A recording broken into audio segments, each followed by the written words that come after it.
Yes.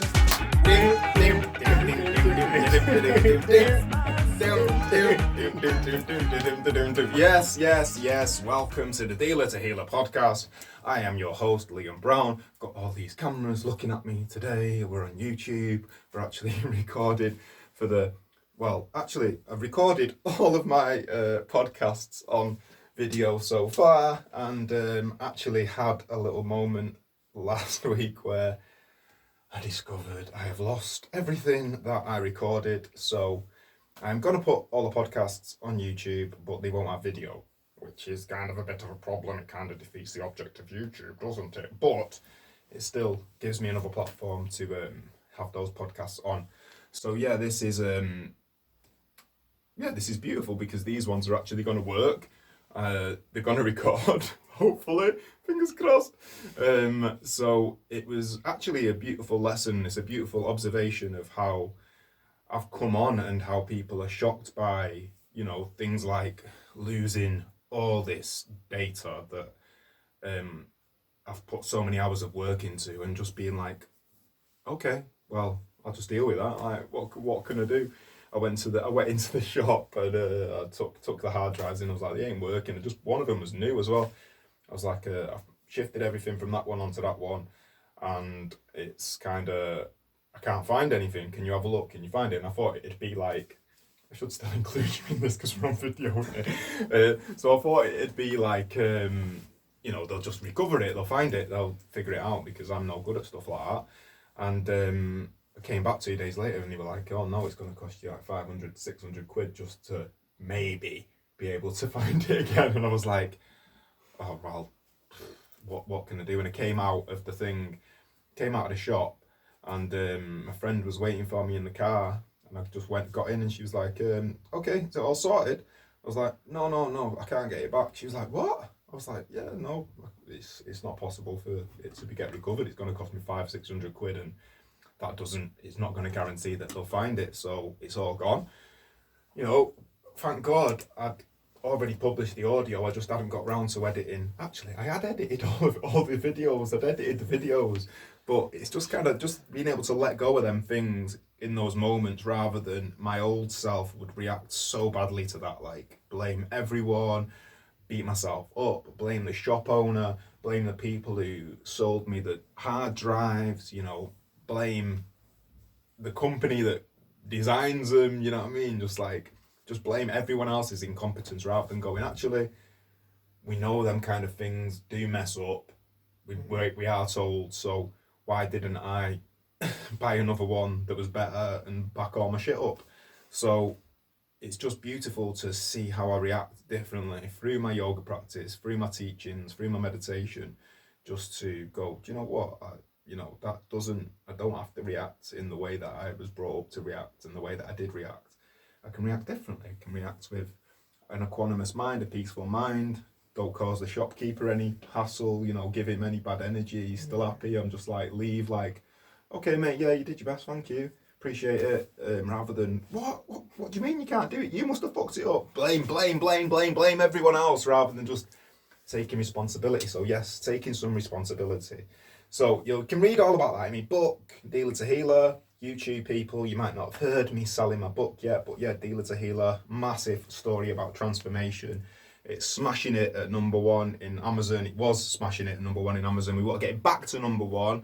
At one point I was beating Ben Fogle, so I was like, I'm coming to get you, Ben. Maybe one day I'll get past him again. But yeah, and I'd love to have him on the show because he's an amazing human. But yeah, the book I've got so many amazing reviews, so many beautiful, heart-touching reviews of people that I'm just like, wow. And the book's already done what it's meant to do. People have changed their perspective. People have read it and said it's a healing in itself. People have read it and it's inspired them to go traveling. It's inspired them to make changes. It's inspired them to... Actually, lots of people have been coming to me and talking to me about, how do you self-publish, or how do I approach publishers? And I'm like, am I like knowledge on this now? Do you know what I mean? I'm like, how amazing is that I can advise people and empower them? Because it's actually really simple to publish now on Amazon. They make it really amazing, and that kind of old method of and thought process of that I need a publisher to take this to where it needs to go. Is not always the way. There's all these kind of indie ways of doing everything, doing music, doing podcasts. Like podcasts, man, like radio. The only thing you had where you could do radio was pirate radio, student radio. So we're in a beautiful time in history where we can do stuff on our own. We don't have to rely on these, what's the word, draconian. Russell Brand would know how to say that word. He's got a far better vocabulary. If you need better vocabulary, listen to his podcast, because he's got bigger and better words. I don't know what most of them mean, but he has got bigger and better words. I like the and we. They're my big ones that I use on the show, the and we. So, but yeah, no, we're not stuck in this matrix of how things used to be and how, there's only one way of doing everything. And if you want to become a superstar, you've got to sign with this label. Do you know what I mean? Now you can just start making music and you can put it out. We're so blessed.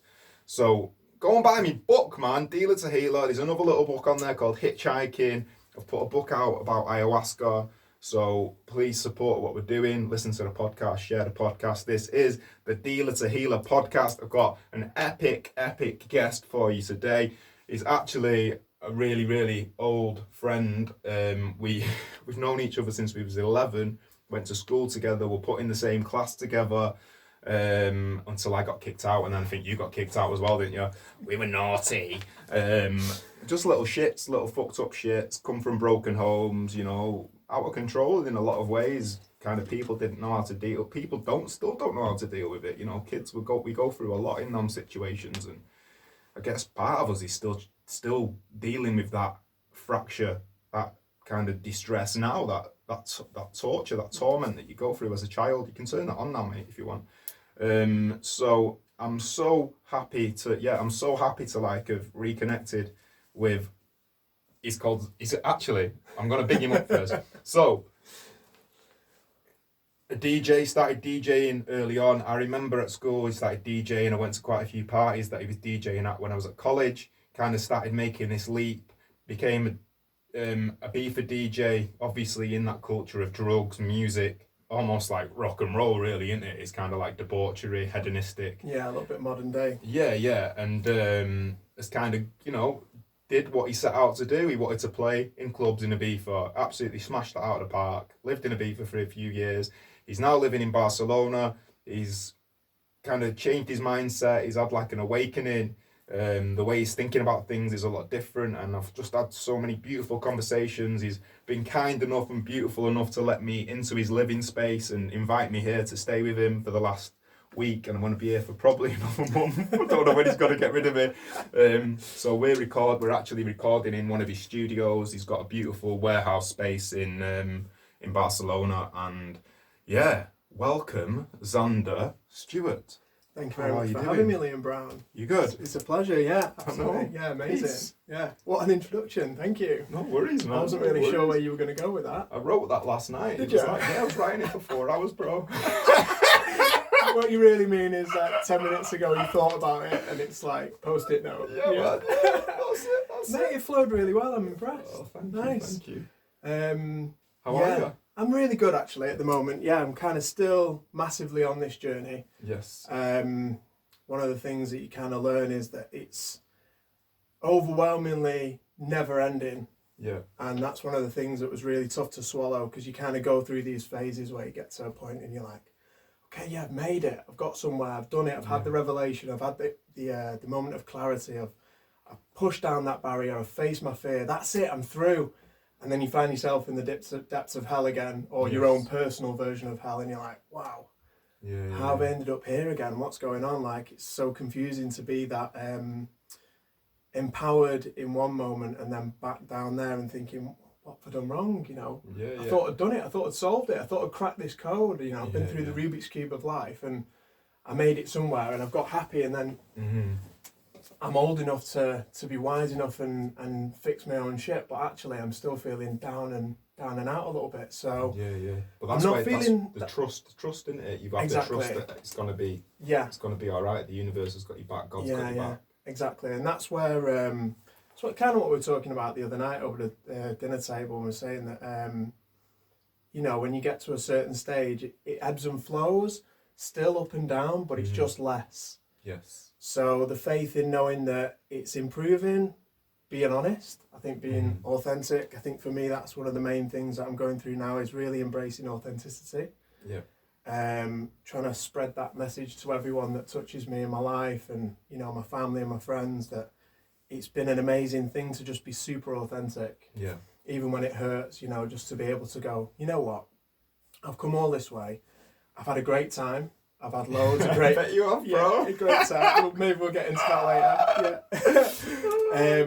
Family viewing, maybe. We'll delete a few bits. Let's Switch see. off now, Mum. Yeah. My mum's watching all the time now, you know. She can't stop, so can't I get don't away really from mind. It's like, just leave me alone for a second. Yeah, no, I relate to that thought. I thought the same thing with my dad. I was like, yeah, I can see what I'm up to. I can see what I really think about him. Yeah. Well, anyway, that's another story. But yeah, it was tough, man. There's been some moments where, you know, it goes down and you think, can I actually make it back up there again? Can I get back to that phase again? Can I get back to that peak where I felt really good, and can I stay there? And the authenticity thing is, you just realise that no, it doesn't, you know, go away completely. You can find like a place where you can be more content and you can accept darkness, you can accept the downside, you can accept the ebbs and flows, and you just kind of learn to heal quicker. Yeah. So something will happen. Like, I think one of your posts on Instagram the other day was about, you know, when you maybe lose a job or break up with someone. And I totally related to that, because it's so true. I remember the first time I maybe lost the phone, like your files you were just talking about then. I was like, oh my God, I've lost my phone, all my pictures, it cost me this much money and blah, blah, blah. And I was so upset. It was like my whole world had crashed into pieces. And I was like, oh, this is not right. But even at the time, I can think back now and think, that didn't feel like the appropriate reaction. Yeah. You know, even though I was quite young. Yeah. And no, I just don't think about it like that. I think the word you used, the equanimous mind, I've never heard that before. Mind, yeah, it's really nice. It's a good word, actually. Maybe Russell Brand doesn't know that one. I'll teach him. We'll find out when we get him on the podcast. I'll tell you something, mate. There's no way I can spell it. No. Absolutely no way. How many things have I asked you to spell for me? I can't spell. But I have got a certificate. I'm dyslexic. You get a certificate for being dyslexic, do you? Yeah, you get like a prize. Yeah. I was like, do I get a badge in my car so I can park in them spots? And they're like, no, you can't. I was like, but I'm no freebies. I had disability allowance. I used to get disability allowance. I was like, really? Like, because I can't like read dead quick and stuff. And no parking spaces. No parking spaces. No, I did get at one point when I was at uni. I could get free glasses. Oh yeah. Free wigs. But I didn't really. Free wigs? Yeah, I was like, what do we need a free wig for? Because I'm dyslexic. How's that relevant? I don't know. It was just mental. But the funny story is actually that. So when we were at school, it got picked up that I was dyslexic. Yeah. Okay. Yeah. And remember, there was a classroom at L11. Oh yeah. I was like, I'm not going in. I was like, I'm not going in there. No, I don't need help. Your ego I don't was need not help. happy about that. No. I was like, I'm not going in there with. You know, there was people there that. They had helpers and stuff. They were in a bad way, and I was like, I'm fine, man. I can get by. Yeah. And I could just. I think that's when I just learned to blag shit. I could blag stuff. I could get away with stuff. That's an interesting way to becoming a blagger. Yeah, but I actually had nice handwriting. I made my handwriting ineligible because I knew that I couldn't spell. Right. So I thought I can make it look like the shape of the word. Yeah. But I know that. Yeah, but I knew that I couldn't. With this. But I knew that I couldn't. I knew that I couldn't spell. So I was like, I just want. I'll blag my way through, and I blagged my way through school, and then it got picked up in college. And again, I was like, nah. Like I don't. I'm not going. I'm fine. I don't want to spend an extra 15 minutes in an exam. I'm all right. Do you know what I mean? I want to get out of there. Yeah. And then I got to university, and it got picked up again on these little tests that you do, and I was like, no, I'm fine. I don't need anything. They went, you can have £5,000 worth of computer equipment. I went, where do you want me to go? Where do I sign up? Where do you need me to go? Who do I have to go and see? I was like, yeah, I'll do what you want. That's awesome. The other side was like, yeah, take it. Yeah, man. Yeah, That's what we're saying. It don't look a gift horse in the mouth. You Exactly. Gotta go with it. What do you do? £5,000 then? No, you get like. Oh, you get £5 computer worth of equipment right, and like okay. these special You don't get, like, screens that you can view stuff. You through, don't get like but- a certificate that can. I did get a certificate though. But they can. After the tests and stuff, Okay. I had to go and see like a proper. I thought you might get a voucher or something, and then you could just blag that as well. Just go and buy whatever you Just want. go back and spend it on. I would have just spent it on drugs and booze and reckon? stuff in them days. When did you Yeah. start? What age did you start doing drugs? Dyslexia. I mean, that could be an interesting question. Yeah. What age did I start doing drugs? That's probably, I would imagine like 11, 12 when we We're were talking about weed then, yeah. Kingsway. Yeah. Yeah. Started before that, alcohol. Of course, like I Yeah, started, I that was guess- the first drug that I ever did, Yeah, and that's why I like to educate older people. It's like, I guess people don't consider it a drug. no, do they? they're like, oh, you know, cannabis leads to other Yeah, stuff. and smoking. You gave me alcohol, dickhead. Yeah. It's a drug. Yeah, You know, yeah, you don't of go course to an it is. NA and an AA and an NA meeting. There's no difference between the substances. They're all drugs, and they Yeah, are all drugs. absolutely, You know, yeah. they're mind-altering substances. Anything that alters your brain chemistry is got to be a drug. Exactly, Yeah, man. yeah. So that's why. Just a legal one. Yeah. But I always try and go back to that. Coffee's a Yes. drug, like we were talking about that. Coffee's a Absolutely, drug.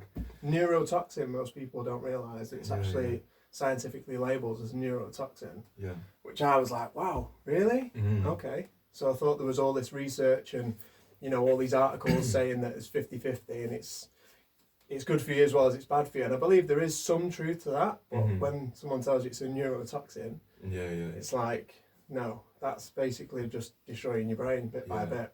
Yeah. The world's addicted to it. The world is addicted to it, like many Yeah. things, yeah. Yeah. Addiction comes in loads of shapes and sizes, doesn't it? Yeah. It's like, Shopping, yeah, exercise, like, shopping, exercise. yoga. People are addicted to the physical practice of yoga in a detrimental sense sometimes. You know. You think so? I was Yeah, going to say there's they can be a people good thing. You think there's such a thing as too much love, too much yoga? No, not too much love, but there's people that are addicted to the physical practice, addicted to getting in that next posture, you know, or go into 3 classes. I've got to go to yoga tonight. And you don't think that's healthy though? You Not- mean for the not- mindset, not the physical when- aspect maybe? Not when it's become an addiction that somebody, you know, like, oh, my son's sick, Yeah. but I've got to go to yoga. Do you know what I mean? Yeah, or obviously there's that's horrible.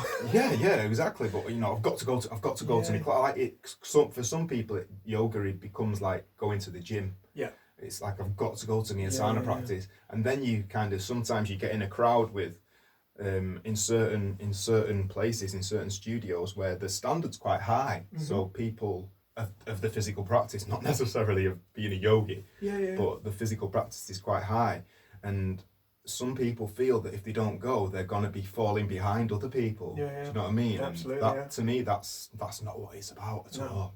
You know, Yeah, it's different. good to go. It's like good to have your practice, but Yeah. to be addicted to that kind of like asana, I can't miss out on this Yeah, class yeah. because someone else will be ahead of me. And Yeah, I enjoyed your class actually. When I went, I was quite surprised at the amount of energy, the music you used, the flow of the music.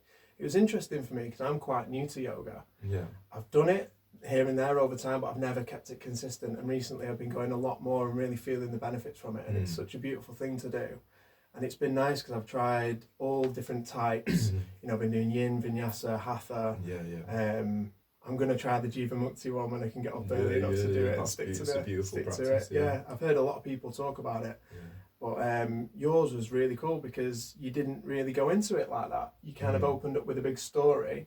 Yeah. And it wasn't really related to, oh, okay, breathing and balance and stuff. You kind of told just a story that did tie back into that, but it was just like a story out of a book kind of thing, like a little mantra at the end as well. It was nice, and I really enjoyed that presentation of it with the high energy that you carry. It was good. It was a good trying, start. like sometimes I try and sneak people into like thinking that, especially like sometimes new classes, because I have this like little sadistic bit that I want to scare them that I'm just going to be doing mantra for an hour and they're going to just be singing, do you know what I mean? And Yeah. like I'm going to just be he's really spiritual, like it's all this mad spiritual Everyone stuff. hates the singing part, Yeah, don't yeah. they? This It's a big people fear. can't stand it. People and- don't like that. but Even once just they get into it, that's like the yoga rave that I did, Oh yeah. people don't expect it because in that as well, I smashed the physical like a little bit of physical practice, sun salutation. So everyone was moving fast. Yeah. The energy, the music was bopping, and then I just stilled everybody, and we did mantra, and then afterwards, like quite a few people, like, you know, because mantra is is creating a vibration, and then to feel the difference in the body through that vibration, through the mantra, which you know, lots of my teachers are like they're kind of like secret passwords for greater consciousness, greater expansion of the mind, greater awakenings of like little things being able to download into your mind to let you see things differently. And just loads of people come up to me afterwards and like, I've never felt the vibration of a mantra before, like, and they felt it, and I was like, yeah, that's the power of a really nice mantra result. of like, you've got trying to let yourself go in it as well, because it is a big thing for a lot of people. Yeah, massive, you know, you can tell. Sing. You can hear the vibrations in people's voice, not in a good way, where they're just a bit like, I don't want to sing. And then 10 minutes later, they're trying to go as long as possible. Yeah, exactly. Because I know I do. My ego's like, I can breathe longer than you can. I'm going to hold this M for as long as possible. As long as the teacher can, I'm going to hold it. Yeah, that's where I've got to be authentic and say, yeah, my ego's still in there. Yeah, cool. It's those little things. You know, it's good, but it's just being aware of that, because you got the ego does carry you through as well. Do you know what I mean? Absolutely, yeah. Without the ego, you'd be sat there kind of waiting for something to happen. I think most things have a balanced perspective where you're taught to think that things are directly negative, and it's often not the truth. You know, like there's things like that, like the ego. All of a sudden, like everyone's talking about the ego, like it's the worst thing. Like if you connect with your ego, you're gonna die. Yeah. It's like, no, I know that sounds like an extreme. I know people don't actually say that. It's just to highlight how people go into it so extremely, and it's like, that's not true, because your ego is actually there for a lot of good reasons. It helps guide you. It helps to highlight some things, and it helps to carry you forward. And without a bit of ego, we maybe wouldn't be sat here now, you know, doing what you know we think people need to hear, because it's my ego that's telling me I've got something valuable to share, that I'm confident enough to sit here and talk with you and say something valuable that someone's going to actually find interesting and actually take away and go, actually, that's quite insightful. So there's definitely something, you've got to be honest, there's definitely some ego in a lot of things we do, and it's not always bad. It's just control. It's like everything, it's just controlling it, you know. It's like sex, it's controlling it. It's your mind controlling it. It's like what you eat controlling it. It's not, it doesn't have to disappear. Yeah, exactly. You know? It's like my hair, I just control it. Yeah. You sure it's not that luxurious conditioner that I gave you the other day? It's just the coconut oil, just gallons of coconut oil. I just like I gurgle it in the morning, and just spit it up and push my head down, and then I put it in my head. Yeah, don't try that at home, kids. Can't just in case any young kids listening. Can't waste it. That's a joke. Can't be wasting your coconut oil, man.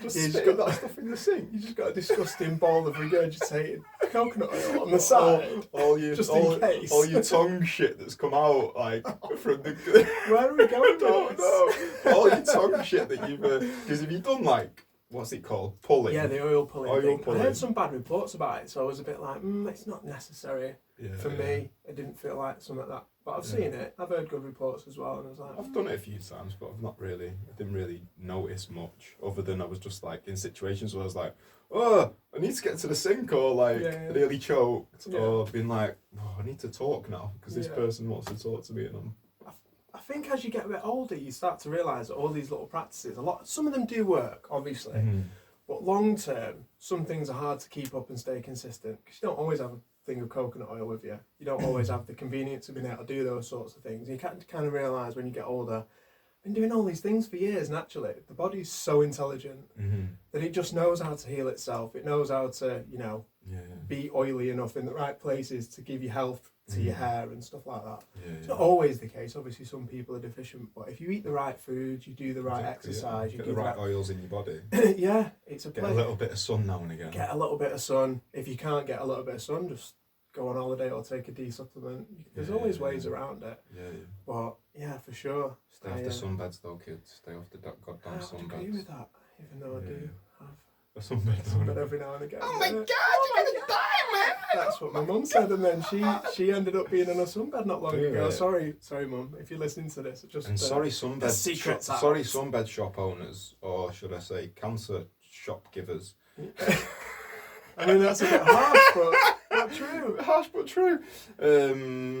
Yeah, it's just don't. Yeah, you can't go on them things too much, like the age people. But even the being in the sun, or like people who just are in the sun on the beach every day, Yeah, like 100%. it can be. That's an addiction. Absolutely, everything's an addiction. I think there's addictive properties to a lot of things you can do. Running, you know, anything, sunbeds. Totally, yeah. You know, trainer shopping. And I think for me that highlights something that is lacking maybe sometimes in your life. From when I've started to go on this journey and realise that you know, I had these addictions, like coffee was a really good one. That was really hard for me to give up, because the truth is there that you do get really bad headaches if you drink enough of it regularly and then you stop. And it does affect different aspects of your life for a little bit of time where you were feeling benefits from it, because obviously it works. People don't take it for no reason. It of course works really well, but only short term, and it's too much of a up than a down. Well, that's why I was drinking so many. That's why, exactly. So people have to keep going with it. This is the new juice for YouTube. Matcha. This is matcha with a little bit of curcuma in it. Me and Zander have been smashing the matches. Cheers, bro. But yeah, that's why, you know, when I've been studying the cacao and working with cacao shamans and stuff, and I've been doing ceremonies myself, it's kind of like cacao has just more of a beautiful, like, heart opening, expansive, creative, kind of up. Yeah, gradual. Yeah, really gradual. And then it's just, you don't even really feel it coming down. It's just like really. That's why really I drink the slow, matcha. and it's I feel like that's the same with matcha. Excuse me. That's why you like the matcha. Yeah, I think it's the same. I felt the same clarity when I was stopping drinking coffee and struggling. I had to find a little replacement, and I think anyone trying to give up something is a good way of doing it. It's a good way of like thinking about it. Don't just try and quit. Cold turkey is solid. Anyone who does that, hats off, fair play to you.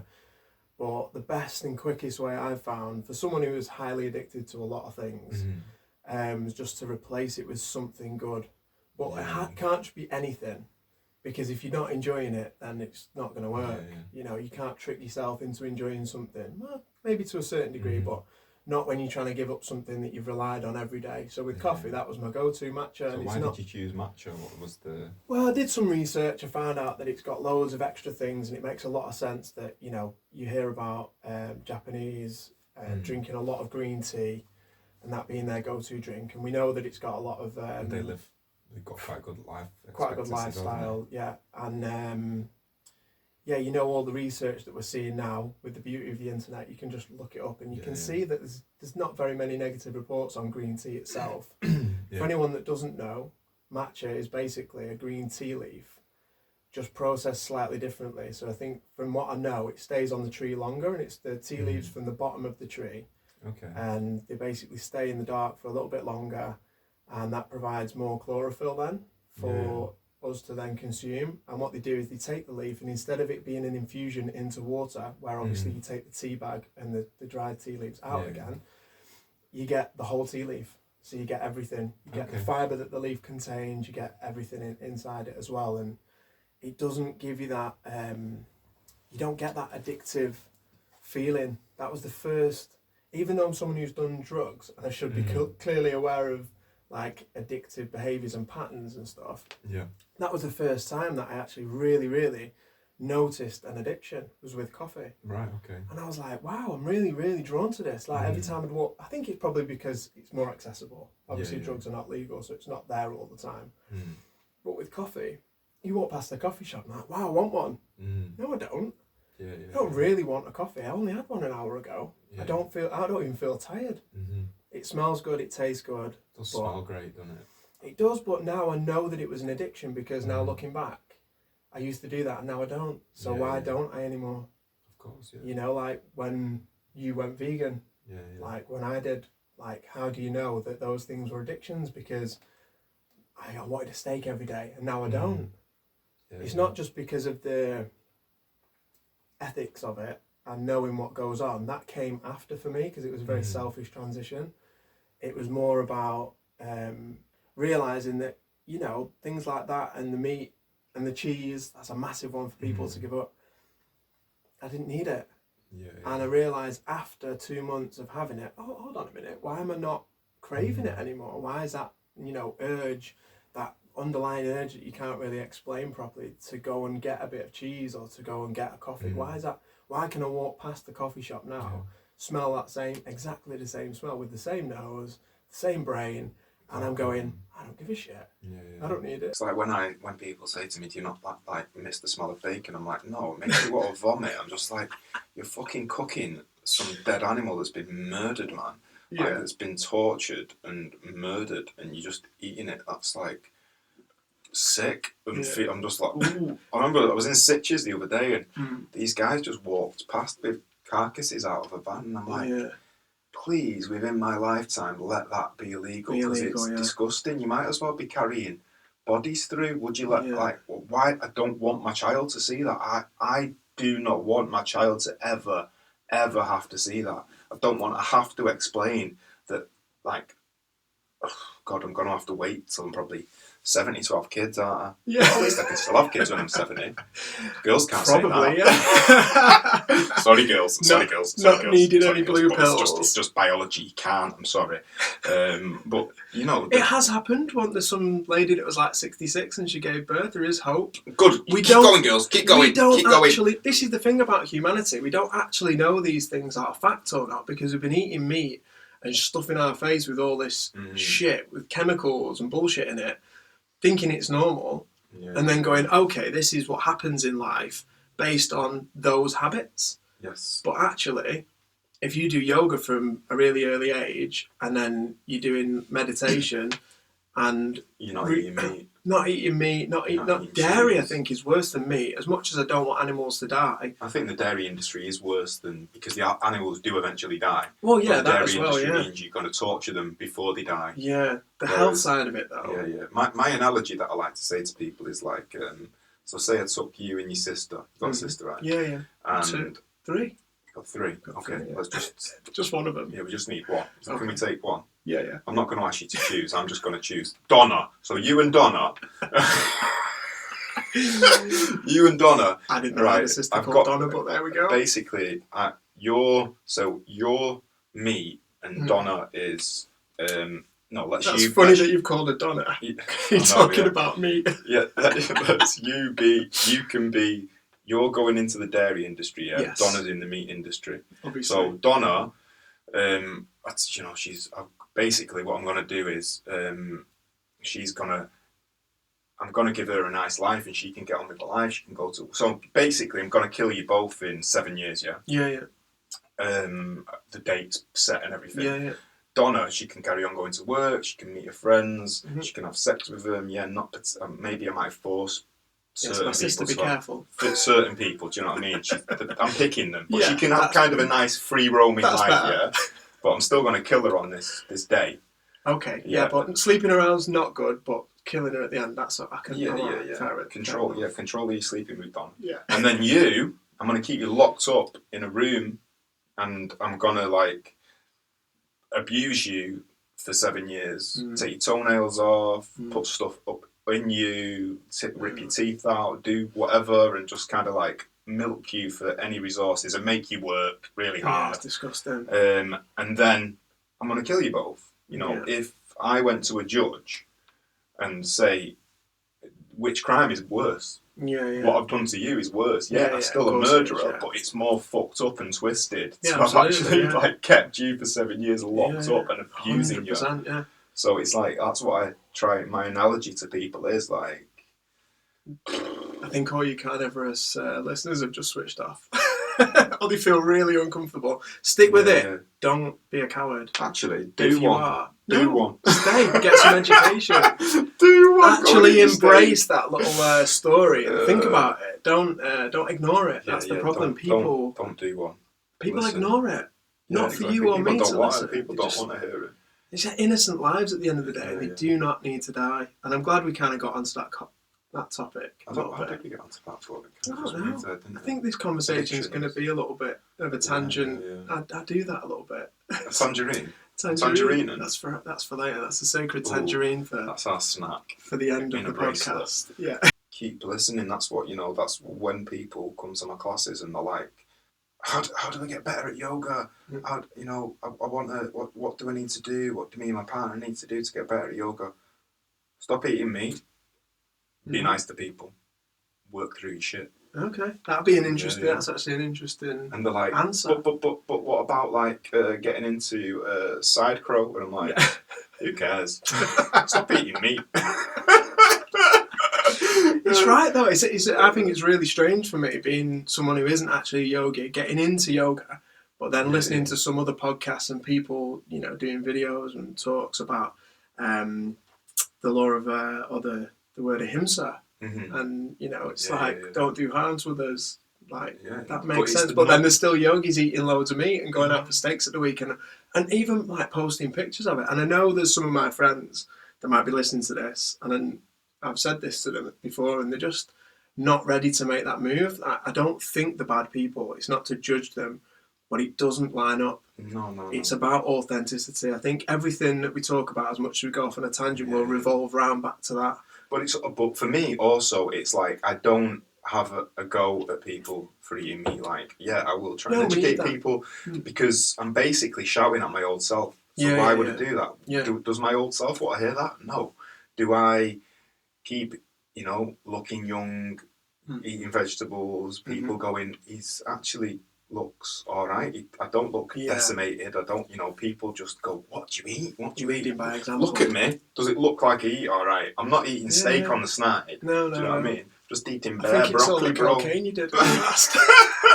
Honestly. Keep me going. Still in the system. But it's a beautiful movement that's going on, and people think it's a fad, mate. People think it's a fad, trendy. And it is hard not to judge people. It is hard when you first go across to veganism and you go across to that lifestyle and you understand it and you start embracing the non-cruelty side of things. Because I went health first, and then I was like, oh, actually, I can do this. This is possible. So then I started embracing the other side because there was a little bit of cognitive dissonance in my mind going, no, it's been set up for years in my brain that it was okay to do those things. And when you actually embrace it, you kind of rebel against everything. You're like, no, fuck the system, this is horrible, I can't believe it. Everyone needs to be doing it right now, and you find yourself preaching and not really ready to listen to anybody else saying, that's not a good way of promoting the message, and they're right to a certain degree. I still think I still come across like hardline.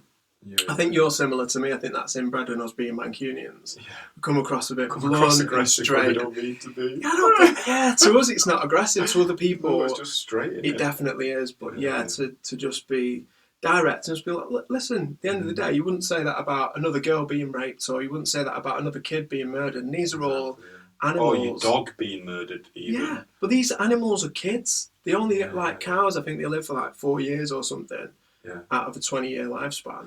And it's disgusting. And people they think, oh no, like veal, they're young.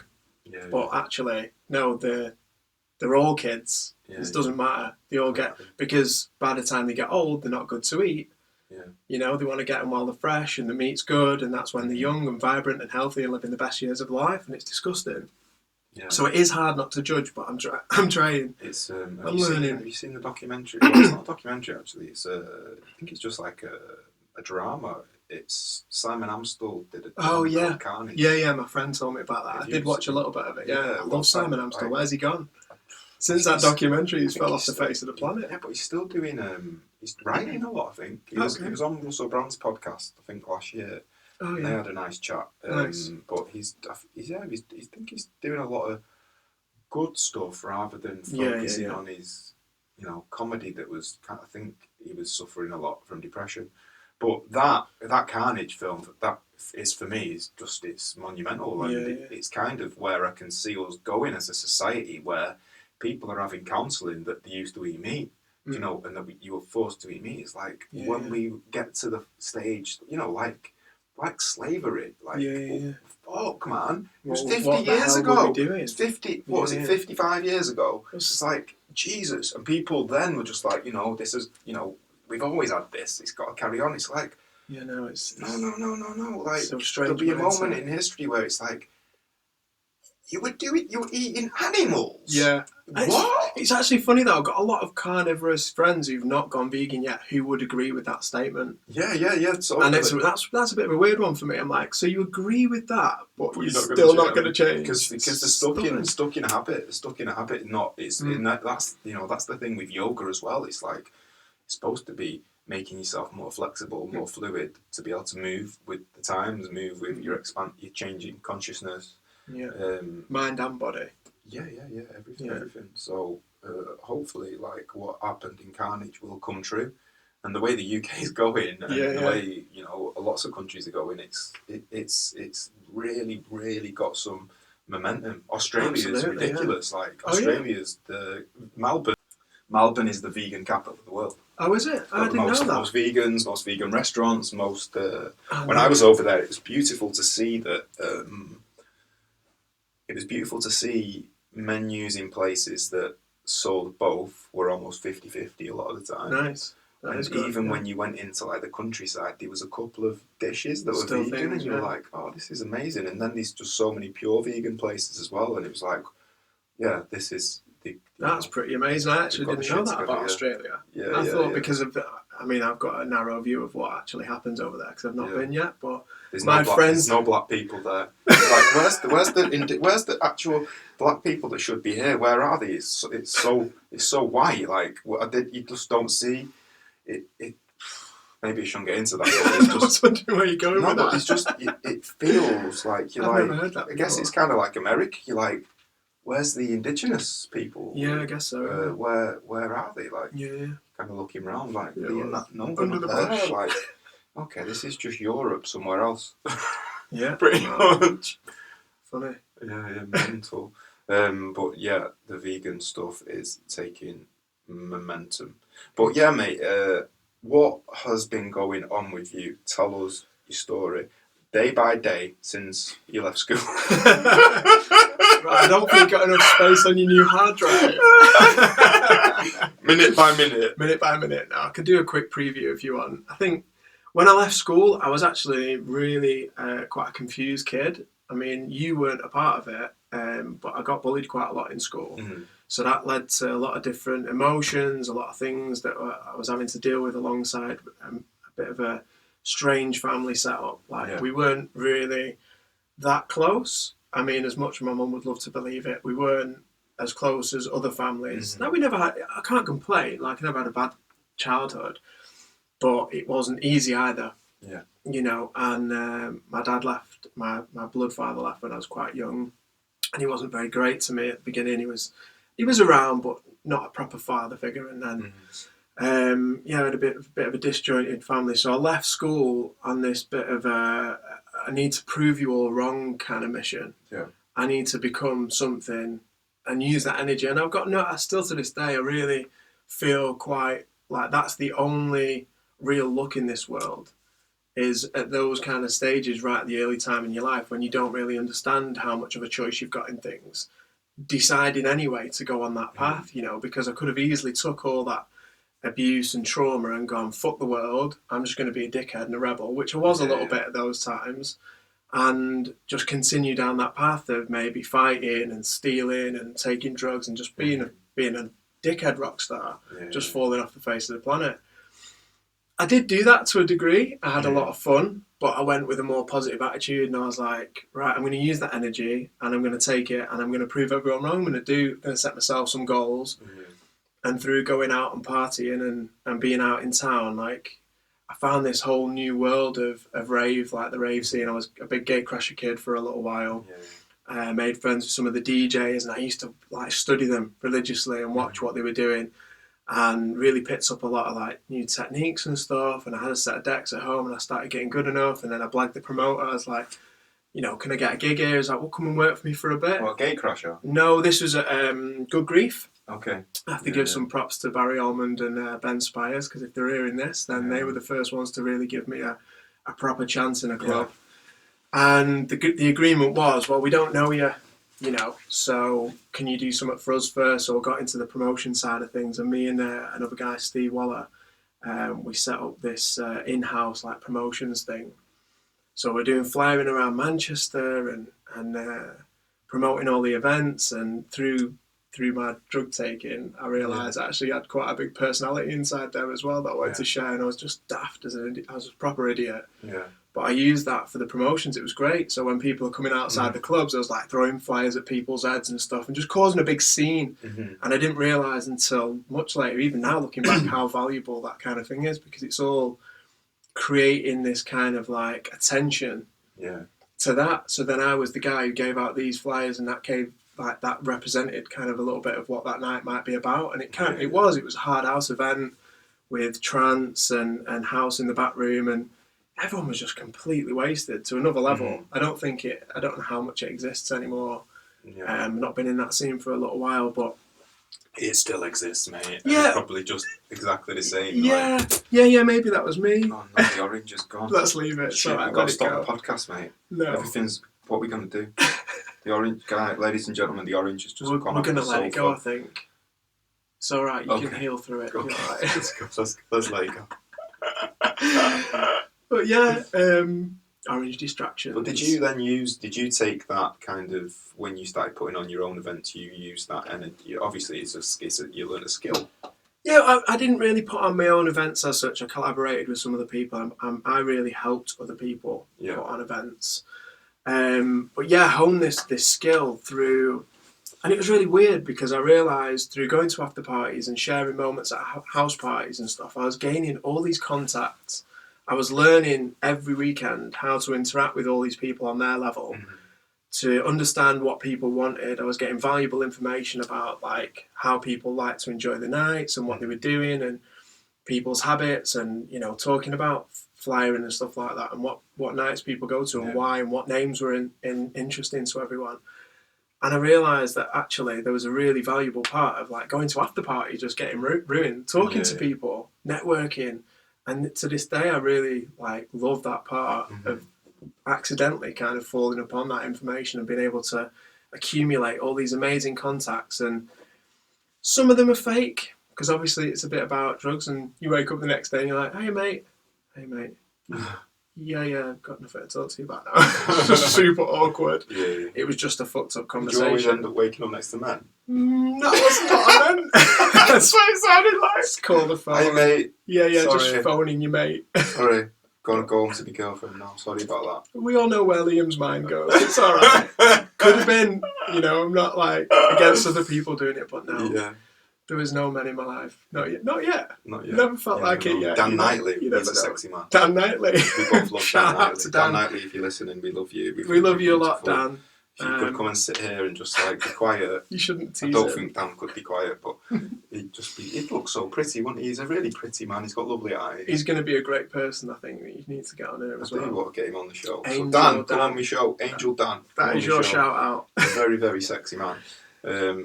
Yeah, I love his energy. Yeah, great human being. But even just for two guys from where we're from to have that conversation, oh yeah, 100%. Appreciate, like we're both heterosexual. Well, I think I am. I mean, up to this point, I would, I would never dismiss anything now.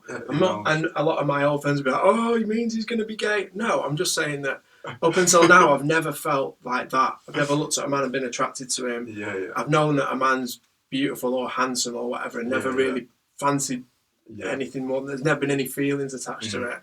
And to be able to say that, you're right. Like, there's some friends I've met that are like, don't even want to hug you. No. They feel awkward when they hug you. And they're like, this is a bit strange. You're just another guy. Why can't I hug you? That says more about your insecurity than it does about being gay. Yeah, totally. And because I think when I was younger, I wanted to be gay because because I was just like, I wanted to show it was people easier. because I wanted to, like, the lads at football and stuff. There was all this kind of homophobic. You wanted to grab the crotch. No, I wanted to make them understand that it was nothing. I wanted to flaunt it in the face actually and make them feel uncomfortable. You were thinking that in school? No, or later. Probably a little bit later when I was getting more. I think it was actually when I was more into my drama. And I was like, one of my drama teachers was gay. And it was like my first kind of spending quality time with somebody who was, it wasn't really, I'd never met anybody that was gay before. And that I kind of developed a love for him in a purely platonic way. I just, appreciated him. And I'm like, then you're thinking about all this homophobic stuff that you're hearing every weekend of football. Yeah. And it's starting to jar with you a little bit. Yeah, and then I'm like, if I was gay, I'd just flaunt it in front of all these lads I wouldn't because, give a shit. and they'd just have to deal with it. And would they beat me up? I don't think they'd beat me up because I'm still me. Yeah. Not that I'm hard. No, nothing to do. Not that. Don't mess with Mr. Brown. Because they were my mates. You know what I mean? Yeah. It's like surely they would still appreciate me if it was gay. And I actually went to do a post about this the other day, just about the fact that I did get called gay a lot. Oh, I did, yeah. Absolutely, for the way I dressed and the things I did. The fact I did drama, Mm-hmm. then more recently getting into yoga. And it's so interesting that I'm getting called gay and I'm not gay, which probably should be more offensive than a gay guy getting called gay because you're gay. Just go, do you know what I mean? But it never bothered me. Like at football, it's just banter and it's just kind of like it makes me go, your mind is small. It's from their fear. It's from their fear. And the time, does it not affect you a lot more than you actually realise? I don't think it did affect me because I just laughed it off because I knew I wasn't gay because I was just like, if I was maybe thinking it, I don't know, maybe it would, or if I had a kind of softer personality or stuff, but I got called Christopher Biggins for at football. I got called Christopher Biggins for about 6 years, mate, because I did drama. Do you know what I mean? Here's Biggins. I was just like, I didn't even know who he was, me at first. I still don't know who he is. It's just he's a really old gay thespian. Seems like a beautiful man. But anyway, this kind of being called gay thing, and I'm just like, and then I got a bit older and I started to think about it. I was like, right, okay, so everyone who's calling me gay hangs around, obviously went to drama school. 18 dancers and about 5 lads. Brilliant. Typical setup. Yeah, and but just going to, and then I was like, okay, so all your friends who call me gay hang around with just boys and they play football and get in a bath with a load of boys. My stepdad watches 24 blokes run around a pitch in little shorts. And that's the highlight of the week. And then they all go and get naked in front of him in the changing room and all have a shower together. Or a bath. And a bath together. And I'm gay. And I'm the gay one, yeah. And the same applies for these gym bros. It's like, oh my, you're so gay being vegan. I'm like, all right, you spend your days in a fucking gym looking at other men generally, getting comparing muscles in the fucking. Each to their own. No worries. But I go to yoga with lots of beautiful women, make connections, have interesting conversations, be able to talk to a woman and not just see her as a sexual. Would not just see her as a sexual object and just go. Yeah, like a fit, healthy woman who kind of wants to have a conversation that's has some depth to it. You know? A healthier mind probably as well. If that's gay, I'm in. Yeah, I'm in. Oh dear, that's funny. Yeah, man. But yeah, that's it's just so interesting. But fortunately now. What I'm finding with a lot of younger people that I talk to is this, because when we were at school, it was still like, if you were gay, you'd get bullied a bit, wouldn't you? Oh, yeah, 100%. It was seen as a bad thing. A massive bit of oppression there. Now you're looking at schools and it's kind of like, people just come out really young. Yeah, which is great. It's amazing. I think it's maybe I heard someone talking about this the other day where things take a little bit of a leap and then they go a little bit too far. With all the transgendery, LGBT. Yeah, because it's a delicate situation to talk about because people easily get offended these days, and I think this is kind of where it comes from, where people are wrapped up in cotton wool and protected a little bit too much. And I think there's a massive benefit to what we went through that gave us thicker skin. The abuse on the football field. I got abuse in the kitchens when I was working in Fatty Arbuckles, and the kitchen staff were like, that's how we passed the day. I actually realised it gave me a lot of character.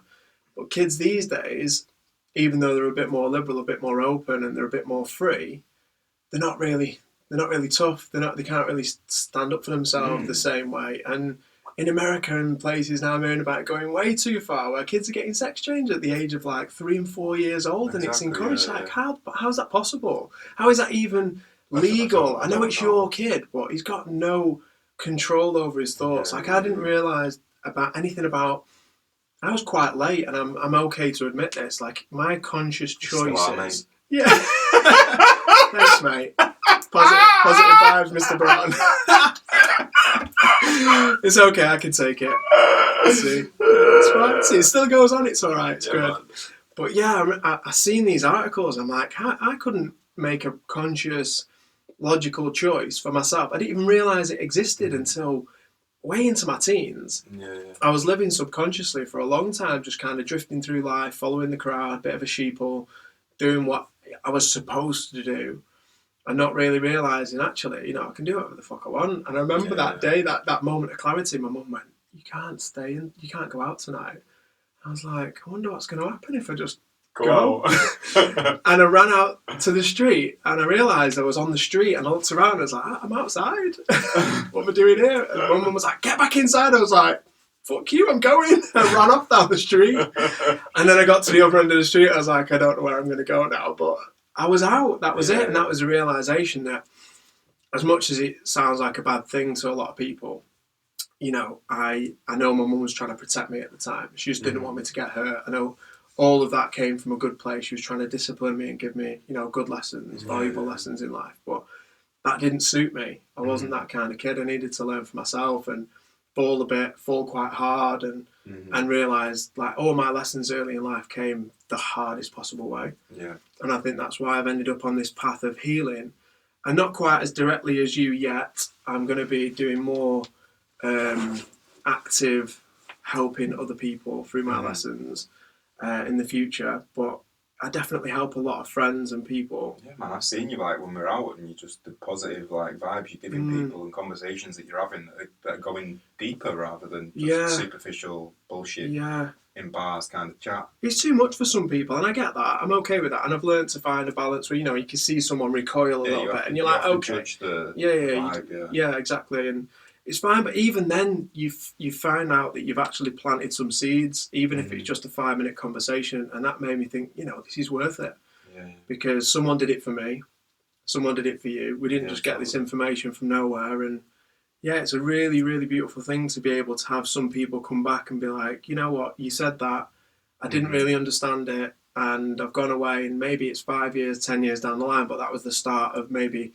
a big part of their transformational journey. Yeah, and we're just planting little seeds, and hopefully some of them will grow. They're not all going to hit. Like, it's not everybody's dharma to get to this place of consciousness in this lifetime. We're all, as souls, we're all evolved in at different places in our evolution. So, sometimes souls are being born that are highly evolved, and others are just kind of starting out on their path, and that's why when we try and step back and not be judgmental of where people are at on their path, like, I'm not necessarily ahead of you on anything, mate. No, do you know what I mean? Absolutely it's like not. That's what I said. Yeah. Just kidding.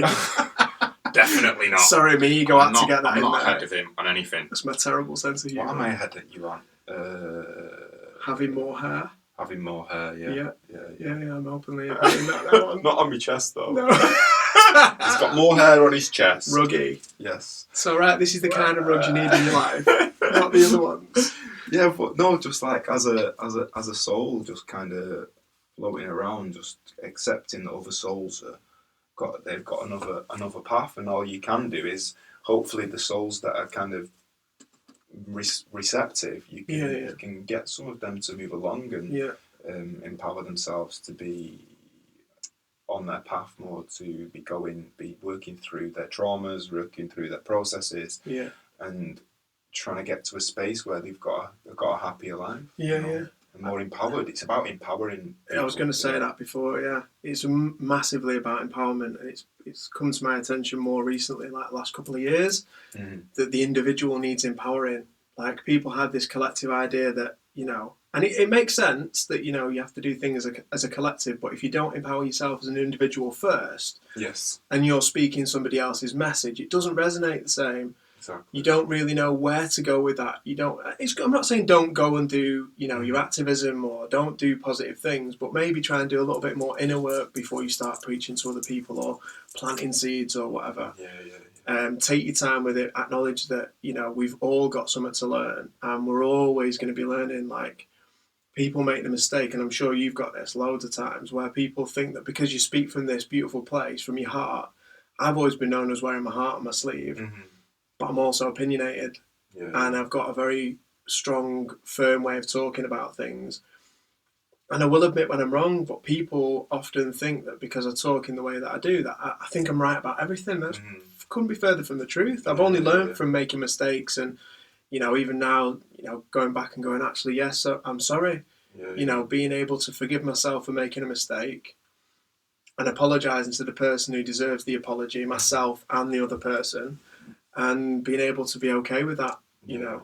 It's not about being perfect. That's another big lesson. Being open to change your mind about stuff. Because that's when you become old, really. You become stuck in your ways. I think that's what ages people quite fast. Totally. Even more than diet, the mindset. Yeah, of course, man. Mindset is totally... Mindset's the next, the biggest thing. We're Peter Pan, bro. We're Peter fucking Pan. I'll be the first to remember back. When I was in Ibiza, everyone was like, right, you need to come back and get a proper job. You're not Peter Pan, That's what I was like, well, some weekends I feel like it. Yeah, that's what, man. Flying over the dance floor. Sliding. Just doing knee slides like you're at a wedding when you were 6. Yeah, something like that. Yeah, but no, but mates of mine tell some of one of my mates lives in Miami, and he tells his Colombian mates about me. They're like, he's never had a proper job, and he's like, yeah, and he's travelled all over the world, he's done all this amazing stuff, but he's never had a full-time committed job, and I'm alive. Never had any full-time job, no. I don't.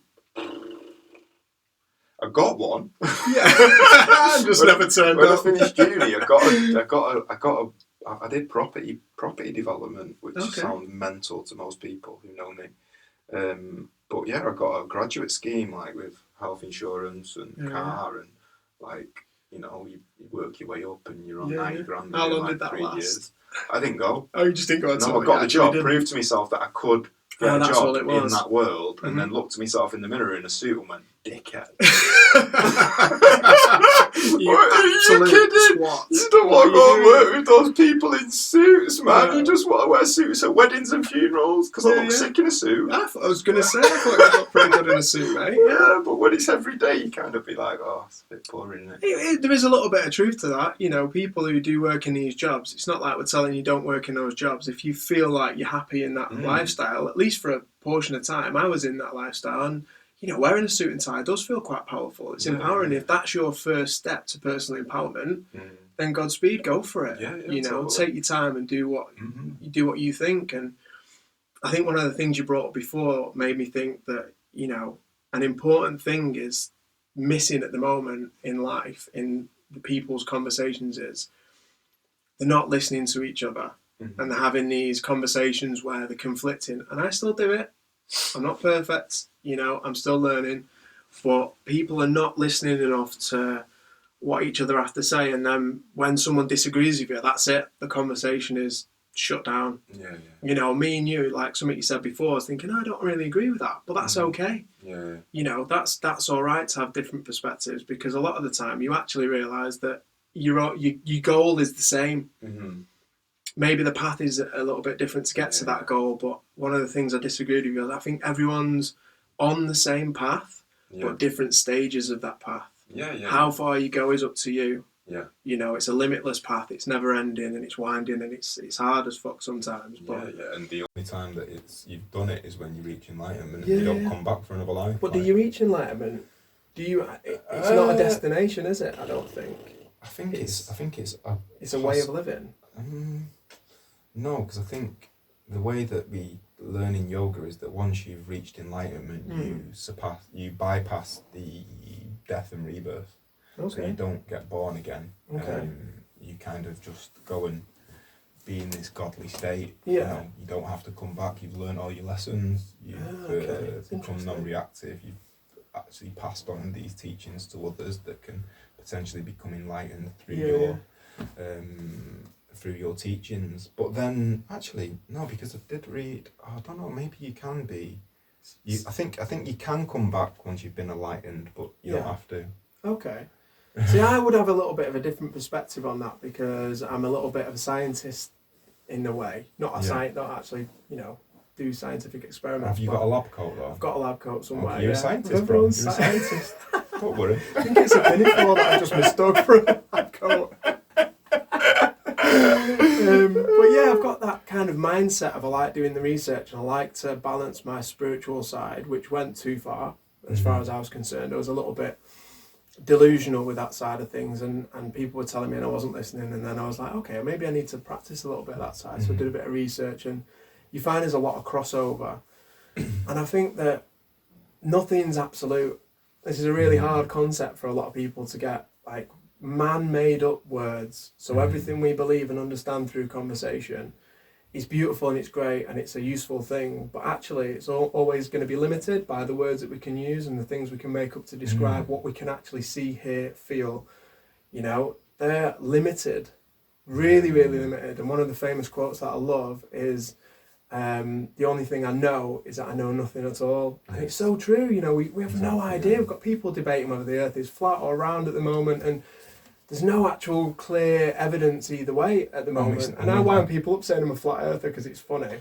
I believe the scientists because there's a massive consensus and it makes sense. It's definitely not flat because these hills, but I know what they're saying, and like we've been duped about so many things throughout history. So I'm just like, I know nothing. I can't say yes. I can't say. Yeah. I can't say no. I've never been in outer space, and there's no like real evidence there of someone just literally getting in a rocket, going up there, turning around, taking a picture of the new iPhone 11 or whatever it must be. And there's obviously technology that they can just do that. There's loads of images where they've stitched it together and there's different things. And stuff. And that's fine. I don't really believe it, but I'm able to be open-minded enough to question things and go, do you know what? I don't know for sure. I've not, like you said, I've not been to space. How the fuck would I know? For sure. I've just been told everything that I know. And it's like we also don't know if we're better than Lewis Hamilton at driving Formula 1 cars because we've never had to go. I mean, he's not reverse park the way I reverse park. Yeah, it's one of my two best skills in life. Yeah, we should have a reverse park off with Lewis Hamilton. Great at it. In a smart car. I don't do it the way they taught me to do it though. Do you not? No. Good. I don't do it the Spanish way either, where you just drive into a bumper. Until that's the back. Boom. Okay, man. It's funny when sounds like my sex life. I just want to elaborate on that a little bit more, Liam. Tell me a little bit. Okay, mate, let's go back to the DJ. I think we're on the DJ and it just went down. Yeah, no, I've got terrible tangents. That's what I do. No, tangents are good. We can do this. Yeah, but I never go back to the original. I don't know how many people will be listening now going, he's not finished a full conversation yet. He's not finished. I started. This is erratic. Started a point and then never finished. Would you say we're both erratic men? Not these days, no. Controlled. Erotic, man. No, erratic. Try not to be these days. No, I don't think so. I think my emotions get a bit erratic sometimes. Yeah, get a little bit out of control, but that's when I need to meditate and do some yoga and calm the fuck down. Yeah.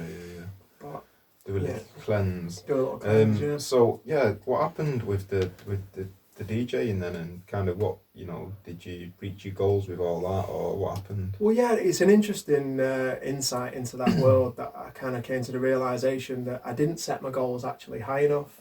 So through the story about school and going, right, you know what, fuck you, I'm going to prove you all wrong, I set these goals without realising I was actually selling myself a little bit short. So to a lot of people, they thought I was, you know, travelling around, not even worldwide, but, you know, travelling around Europe, DJing a little bit here and there, playing some of the best clubs in the world. You know, I'm privileged to have been playing at some of the biggest and most amazing clubs, Space. I've actually played at DC10 now recently. Even though it was only a little warm set covering for someone, to be able to have the privilege of gracing the decks and just being on there was like a massive thing to me. And yeah, I've done these things, played for some nights where I was a resident for quite a while, got some really good crowds, got some amazing feedback from my DJ, and you know, when you get to the stage the first time, I was able to say, I'm actually really good at this. And then realising actually now I've filled all these goals, like standing on the Space dance floor going, I want to play up there one day, playing in all the rooms, and then realising actually now I've stopped doing drugs and stopped partying so much. Now what? And it was a little bit of a hard thing to go through, and then I realised that I needed to realign my goals, set some new goals, set some new standards, because all that can kind of make you feel a bit down. And then reassess what I can actually do with it, because I still love DJing. Mm-hmm. I've got into production now. I'm actually making a lot of music with my friend Chris James, who I'm hoping you'll get on the podcast as Chris well. James, bitch! James! I'm Chris James, motherfucker! He's putting the girl on You've got to edit that! So loud! Chris James! I'm Chris James! Don't, he'll love that bit. Leave it in, leave it all in. Don't edit anything You out of this. just control the sound, mate. It's fine, I'll sort it. Yeah. But yeah, it's funny, the girl I'm seeing at the moment, she heard him singing and she was like, yeah, he sounds like a black bald guy. A black bald fat woman, sorry, not a guy. A black I don't know where she got to that. Zander's girlfriend is black, by the way, so she's allowed to say that. Yeah, she's French Caribbean, so French she Caribbean. can say what she wants, Yeah. but it's just funny that she came to that conclusion regardless, just off the sound of his voice. It sounds like he's got an interesting voice. He has. He's got a very beautiful voice that the world's Yeah. going to hear very soon. We're gonna put it out there very soon. But yeah, that's where it's kind of gone. That's a little snippet of the story. So what happened though? Like in Ibiza, did it all become too much? Like, or did you just kind of like make a conscious decision that you kind of moved on, or was there like a breaking point with it all? Ibiza. I would be lying if I didn't say there's loads of breaking points. Yeah. But I realise that I'm quite resilient through those things, through my childhood traumas, and that it's given me this resilience that I don't think I would have had otherwise. Because you see in Ibiza, people go there, and they go with this dream of Ibiza that's been created in their head. People love creating. It's kind of like stories. Hollywood for DJs, isn't it? A little bit, yeah. And it is a little bit of a unique place. Like that, I've never been anywhere where you would get that kind of collective of people from all over the world, from all different lifestyles, young, old, rich, poor. Whatever, dreams, no dreams, just wanting people to going chill. there to make it, like you would go to Hollywood to make it. Yeah, absolutely. As a musician, it's a really good spot to go. I'd say there's London, Berlin, Ibiza, Miami, are good places, where they have massive conferences and stuff, and collectives of people that would travel the world just to go and do that. Amsterdam dance event there they do. And yeah, it's kind of a hub where for 6 months, everyone goes, and it's easier because everyone goes and they get off their head and there's no one watching them. There's no real... It's a bit of a grey area for things, and you can get away with things that you just wouldn't get away with anywhere else in the world, and you can just feel a bit more free and enjoy the island. And I don't want to paint this picture that it's all about that, because it's not. It's a really, really beautiful island. Yeah, it's stunning, man. 90% of it is beautiful beaches and people and yoga and meditation and like the whole old hippie vibe that it used to be known for. It's got a big spiritual kind of movement. It's still there, but it's just not publicised. It doesn't sell well in the magazines, the flight magazines, and you don't want it to, because then it becomes overrun. Yeah. And the people are quite happy that it's not, I guess, because it keeps it a little bit more separated from that. And in Ibiza, it's quite an expensive place as well, so it's it's got a certain market and a certain level of in that alternative community that can go and do retreats there. 100%. It's a bit of a cliche thing to say, but I'd always say it's got a little bit of something for everyone. If you know where to find it, you can go there as an old person who's never been to Ibiza before, and I can tell you where to go. And where get to off stay. your tits, mate. Yeah, get your tits out, Danny. Sorry, was that a bit far? Maybe a little bit. Keep it in, it's alright. I've got no shame. That comes from Manchester as well. But yeah, it's a magical island, because if you can stick it out, which I was going to say before, a lot of people get there with this hope and dream and an idea of something that's clearly not real, it's a fantasy, that they can just get there and just live, and somehow bills get paid and people clean the flat for them, and they could just go out every night partying. Sounds like uni, mate. It's just not true. You don't get a student loan for Ibiza. I mean, some people do actually technically do that, but you see them all drifting off at like end of July, August time, because they've run out of money and they don't know what to do with themselves. They've lost the job because they didn't turn up 3 days in a row, and someone else has gone and done it, and they've not got the body to become a stripper, and it doesn't pay anymore, and they can't sell drugs because they're too afraid, and then they just go home, or they've run out of drugs because they ate them all.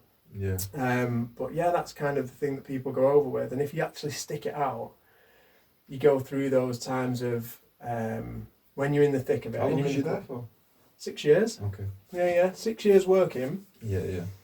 Going for maybe 14. Okay. No, longer. Maybe 17 years. Cool. Yeah, it was good. It was a really good experience. Like the first time I went, I hated it. Yeah. I went with a girl and we fell out every day, and we were just getting really wasted, really drunk, and just having arguments, but there was something about it that just, I was like, I need to try again.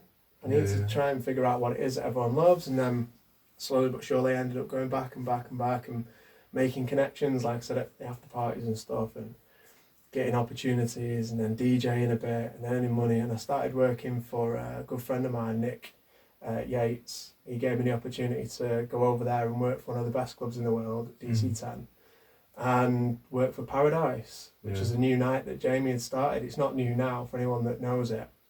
It's obviously been going maybe 5 or 6 years now. Maybe 7 years, I think. This might be the 7th year. It's really, really successful. Yeah. And I'm quite proud to be able to say that, you know, he brought me over, took a chance on me. He was a really great friend for doing that, and he opened those doors for me. And I made the most of it, you know. Those years were amazing. The people there, such a nice family. The Paradise crew are really, really cool. They're the people who led me into maybe doing some more like ayahuasca and other stuff like that, and going on a bit of a more spiritual journey afterwards. And I'm still friends with them all. They're all really cool. Cosmonauting. You took your cosmonauting. Cosmonauting, yeah, that as well. What is that? Cosmonaut, cosmonauting is kind of just going on a kind of cosmic adventure. You know what I mean? Like an astronaut, but psychedelically. I knew that, just for your readers, listeners, sorry. Oh, sorry. And Russell probably knows that word. And do you know what? You know, sometimes when I say words, I've got them completely wrong. Like, there'll be somebody who I'll say a word to, and then like 3 years later, they'll say that word. I'm like, where have you got that from? It's completely out of context. I got that from you. I went, oh, I must have learned the real meaning of that. It's wrong. Sorry. Yeah, that could happen. No, I've never heard that before, but yeah, I guess you mean like a space cadet. Cosmonaut, yeah. Just being a bit of a space cadet. Yeah, that was my lifestyle for a bit. No, it's not a space cadet actually. It's more of like you're exploring consciousness, you're exploring ayahuasca. So I went from space cadet to cosmonauting. Yeah, man. Yes. There we go. Yeah. That makes a lot of sense though.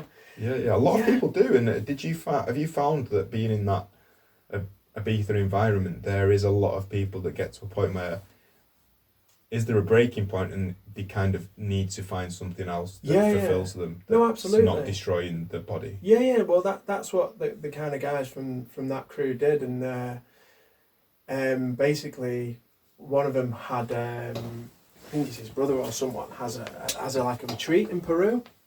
So after the season's finished, they'd all go out there afterwards. And they'd go do ayahuasca and a bit of yoga and a bit of healing and you know, take it all back down to zero and reset. And I remember hearing at an after party and we're all like getting on it and partying and having a great time.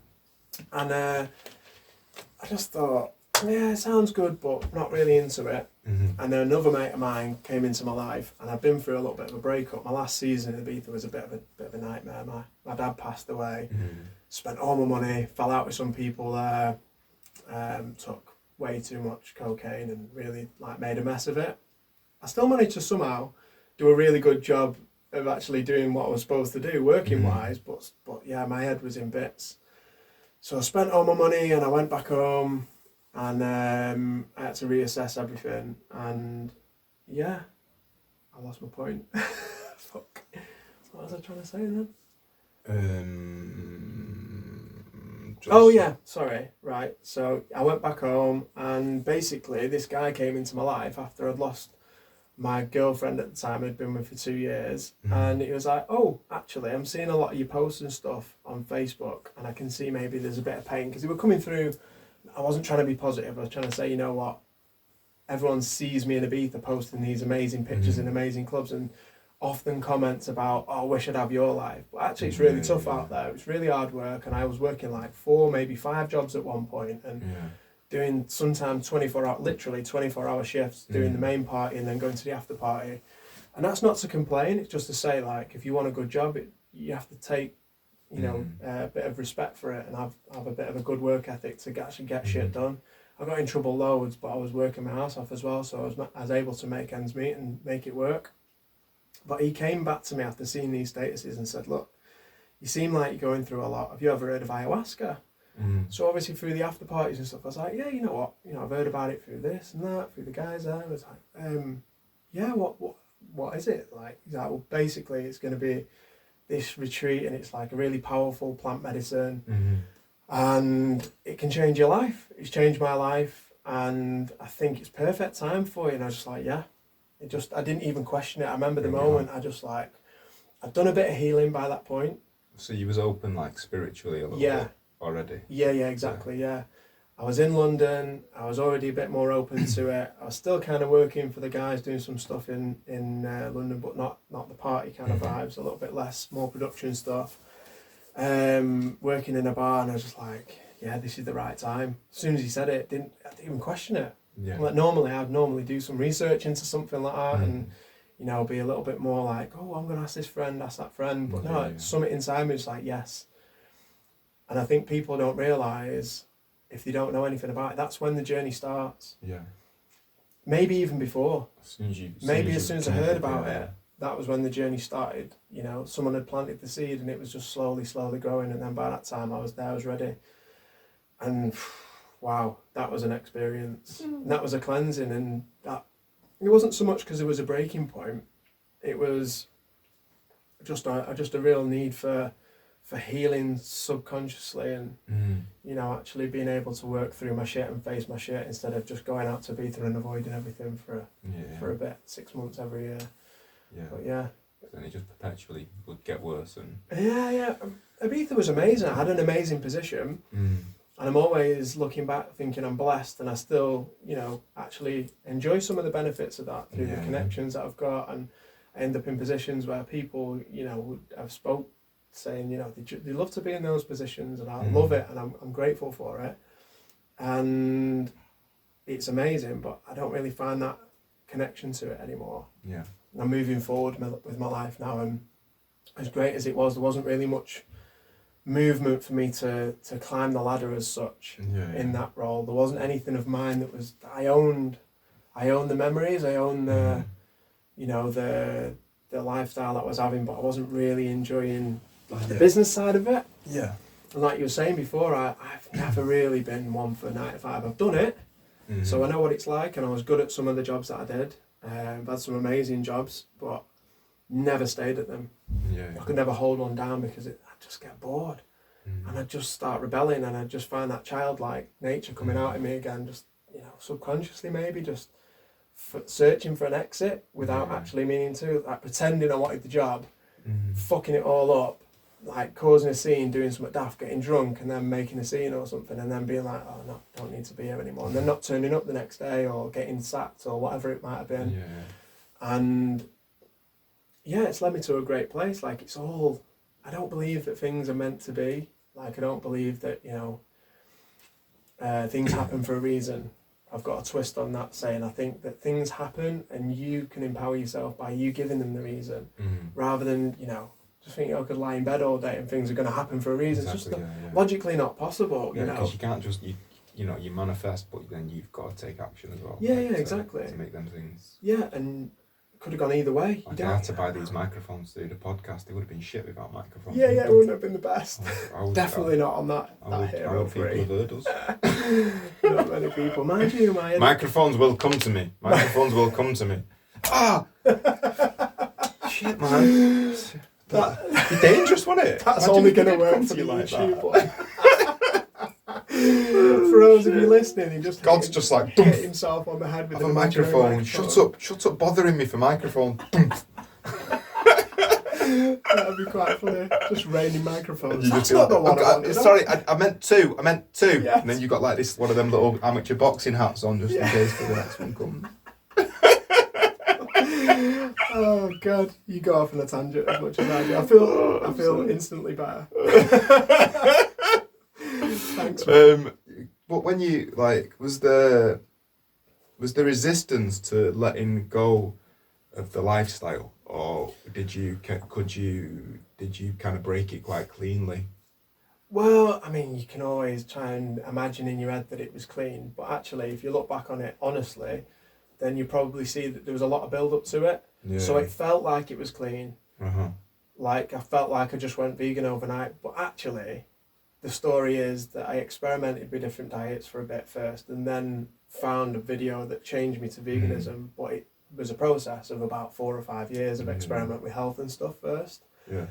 And having girlfriends or people in my life that were always vegetarian. I'm like, oh, not another awkward vegetarian. And then they were telling me all the things that I tell people now, and looking back, and I'm like, shit. And I've had a few people pull me up where I posted stuff, and they're like, hold on a minute, I told you that shit ages ago, and you told me to piss off.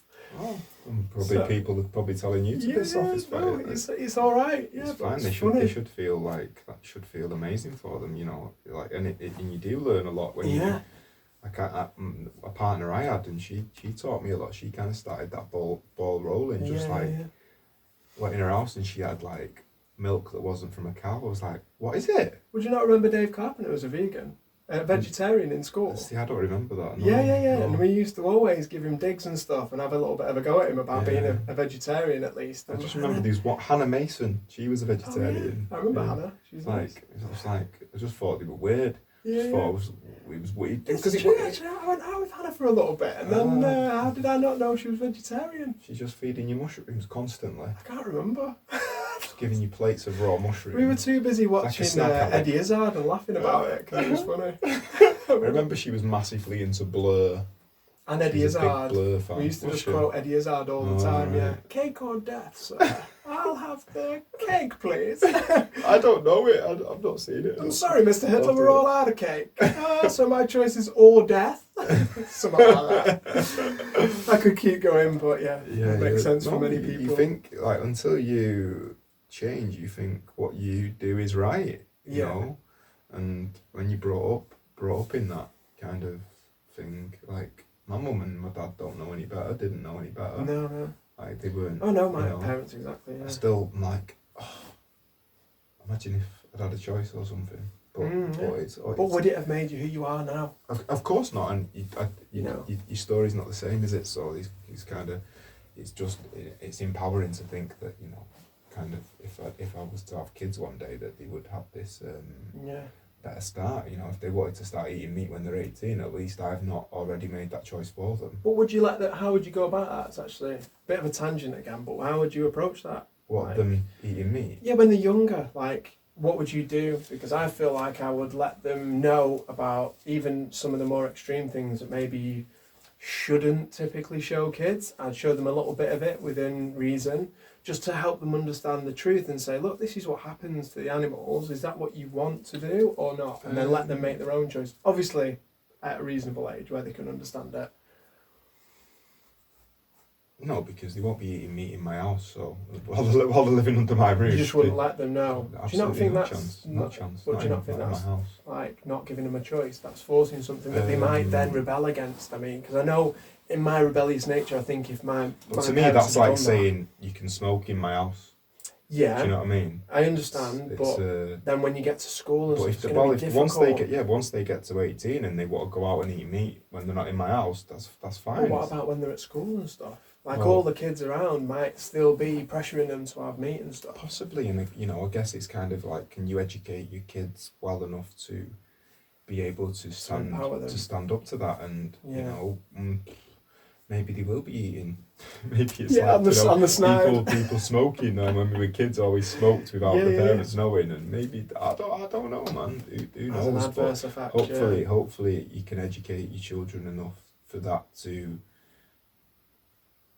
It shouldn't be hard to make them realise that that's gross. You know what I mean? I think I would try and steer them in that direction, but not too forcefully. I think I'd give them an open rein to be able to at least feel like, you know, they are for the most part making their own choice. You know, so they can feel empowered within themselves. I think that's more. I think it has more longevity to it. For them to eat meat, would that be their choice? That would be the fact that a government has said that that's legal. To murder animals, do you know what I mean? It's like, to me, it's not legal.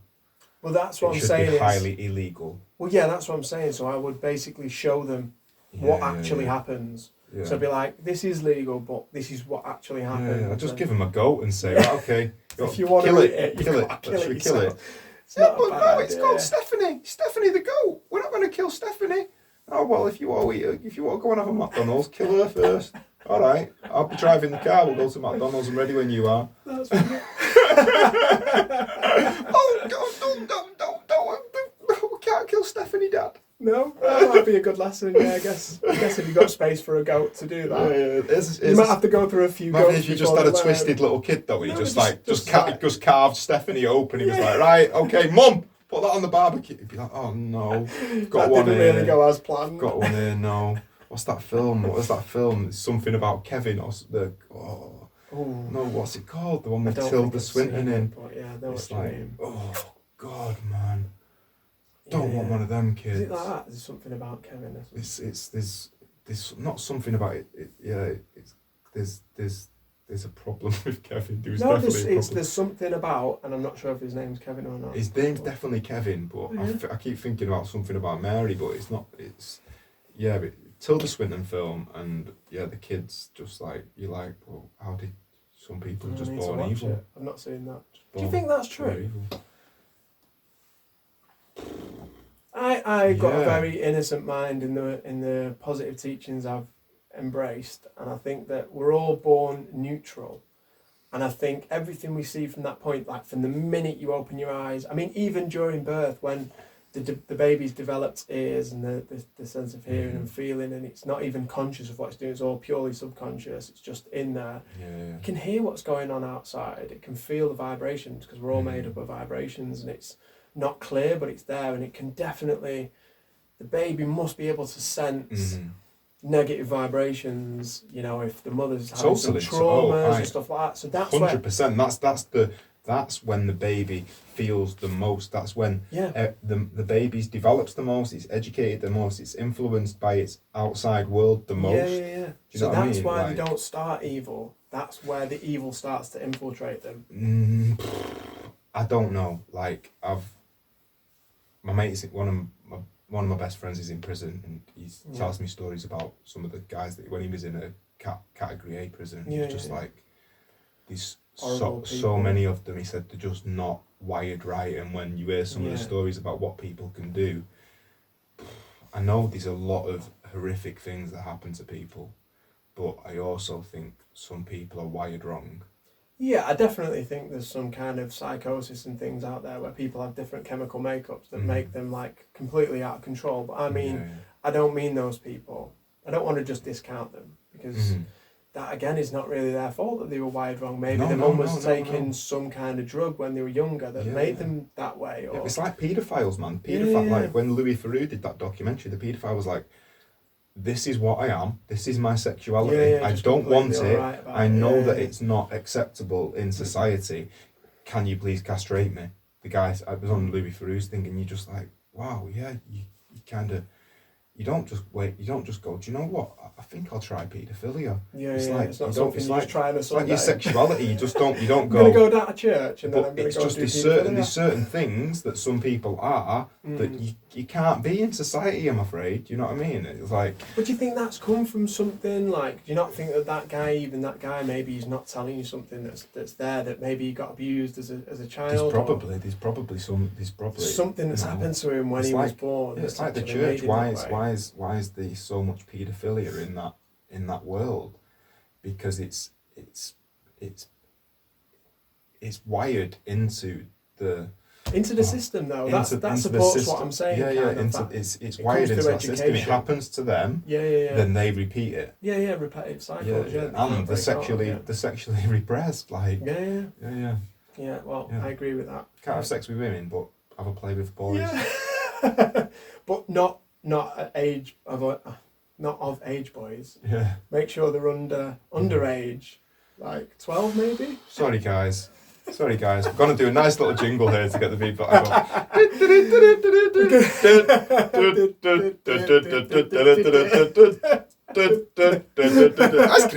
Ice cream. I kind of had a sense that this podcast might go a little bit negative, because I wanted to talk about, I mean, obviously I've been editing some of your other stuff, and I've sensed obviously it's a really positive vibe, even when people have been talking about some negative stuff. But I thought it might go there because I'm interested in that. I think that's where a lot of my learnings come from. I think that a lot of my growths come from there, and I think it's good to be able to talk about it and not avoid it. You know, to stand in the face of it. And people who tell you they don't feel fear are full of shit. You know, there's a lot of people out there that have made it, and they'll say, yeah, of course I feel fear. Of course I do. Even now I feel fear going onto stage, stepping in a cage, doing whatever it is they're doing, giving a speech. Yeah, fear, you're there. I know you're there, I'm observing you, but you can fuck right off. You're not controlling this situation. You know, these things are there, and it's like you said about judgment before. I think there's a healthy amount of judgment can lead to good things. You know, a small amount.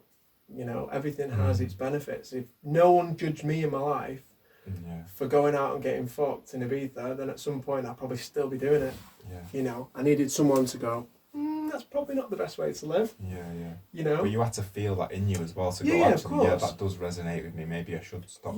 Or it's a catalyst for different thought process, because if somebody would have told you that same thing 10 years before that, well, they probably did. You just didn't hear them. it. Exactly. You don't hear it. You're only. The words were there, but it didn't resonate. It's what vibration and what frequencies like, whatever, mate. Going on. Drop an E.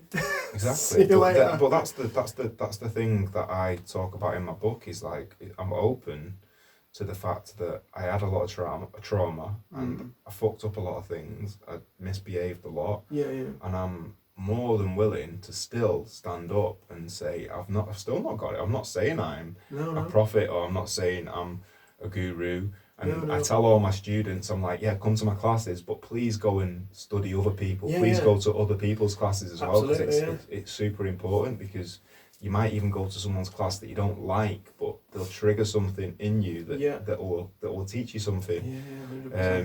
And I think it's important for us to own what we're doing, to educate other generations coming through, and to educate actually older people, you know, who think that alcohol isn't a drug.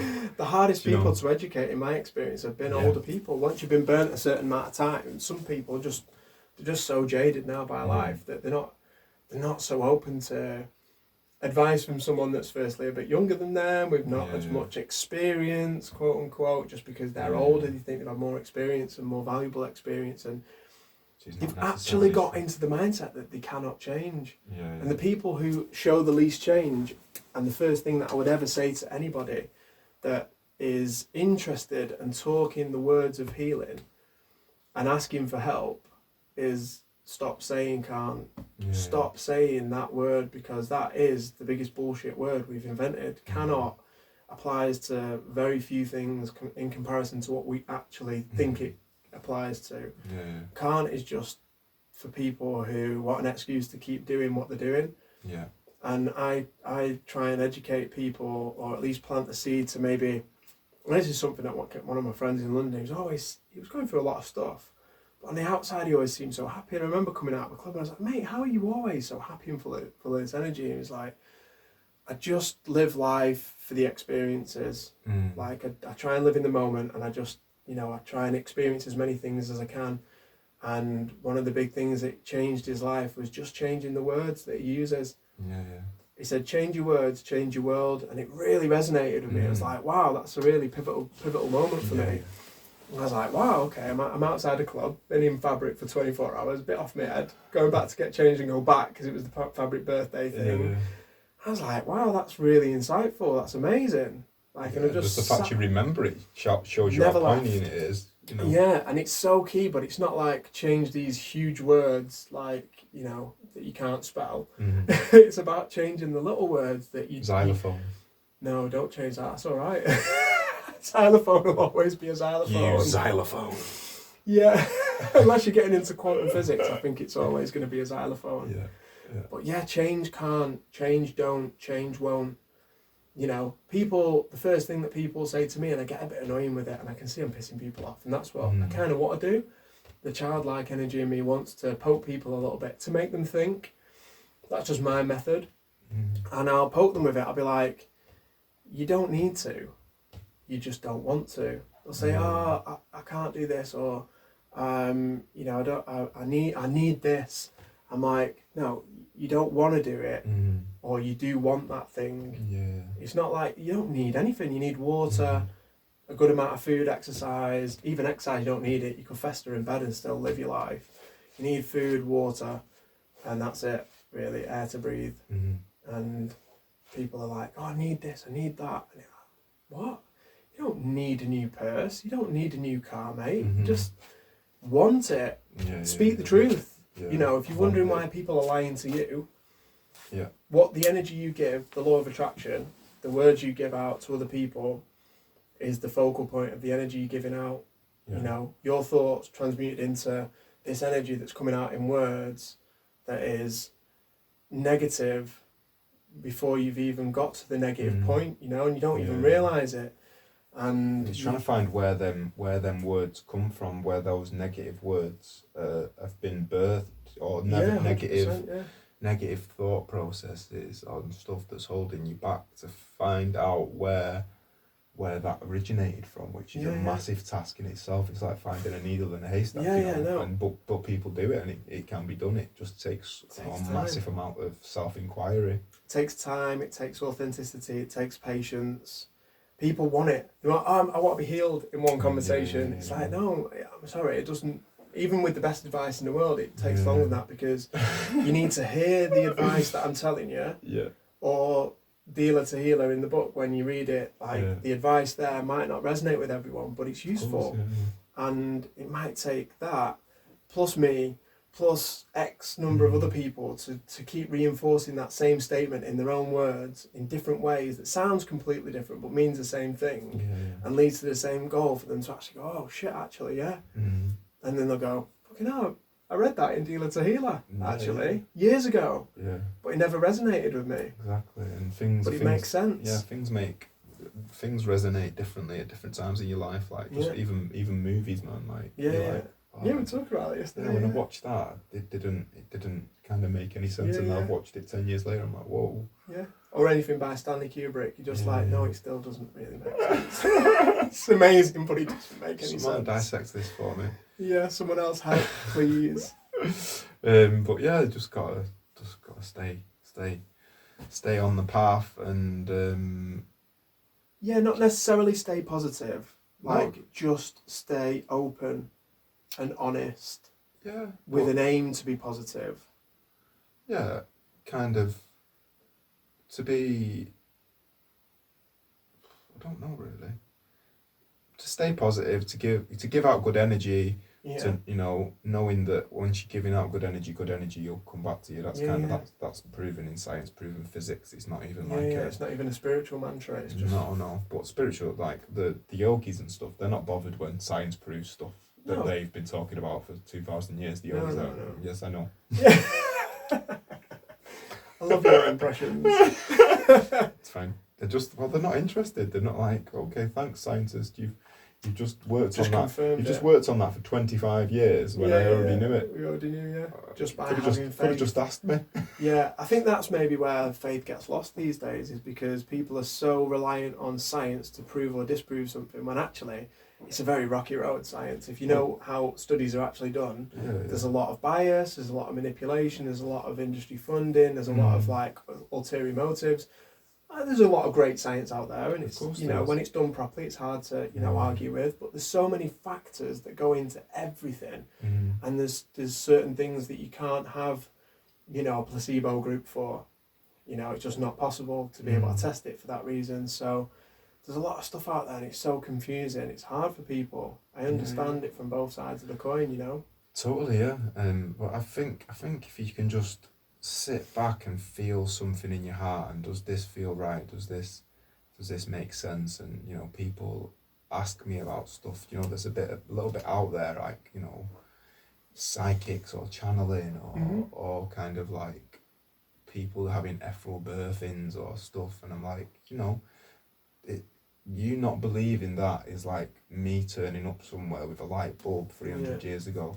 Yeah. And someone just going, or me telling someone about that, and they'd be going, I can't really get my head around that. It doesn't make any sense. Like, or us going to a 2D world and telling them about 3D. You can't see outside it. You have to experience it, or you have to feel it, or you. Yeah, it's funny. Know. I was literally reading something about that before when we were studying about 4K.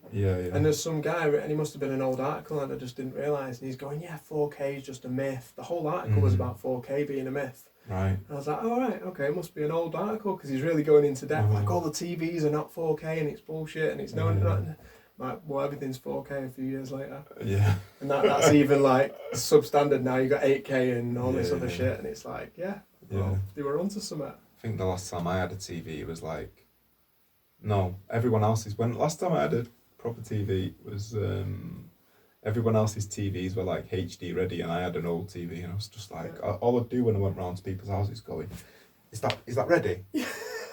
Is it ready yet?" And they'd be like, "What do you mean? Yeah, it's HD ready." And went, "But when will it be ready? When's the HD coming? Is the HD in it yet?" It's a bit of a weird thing to say, yeah. I loved saying it. Yeah, it's ready. Is it ready yet? Is it ready yet? It's not there. Where's the HD though? When's it coming? When's the HD coming? Yeah, things like that. Funny. So, mate, have you, like, when you've been kind of making these changes, have you kind of like struggled to know what the true you is? Like, which person. I guess me personally, just having a battle with what my essence was and losing it for a while. Did you go through any of that? Yeah, absolutely, massively. I mean, I think I'd always gone through that, but definitely when I stopped taking drugs and stopped drinking, I was like, fucking hell, like, what do I actually do without these stabilisers that are on?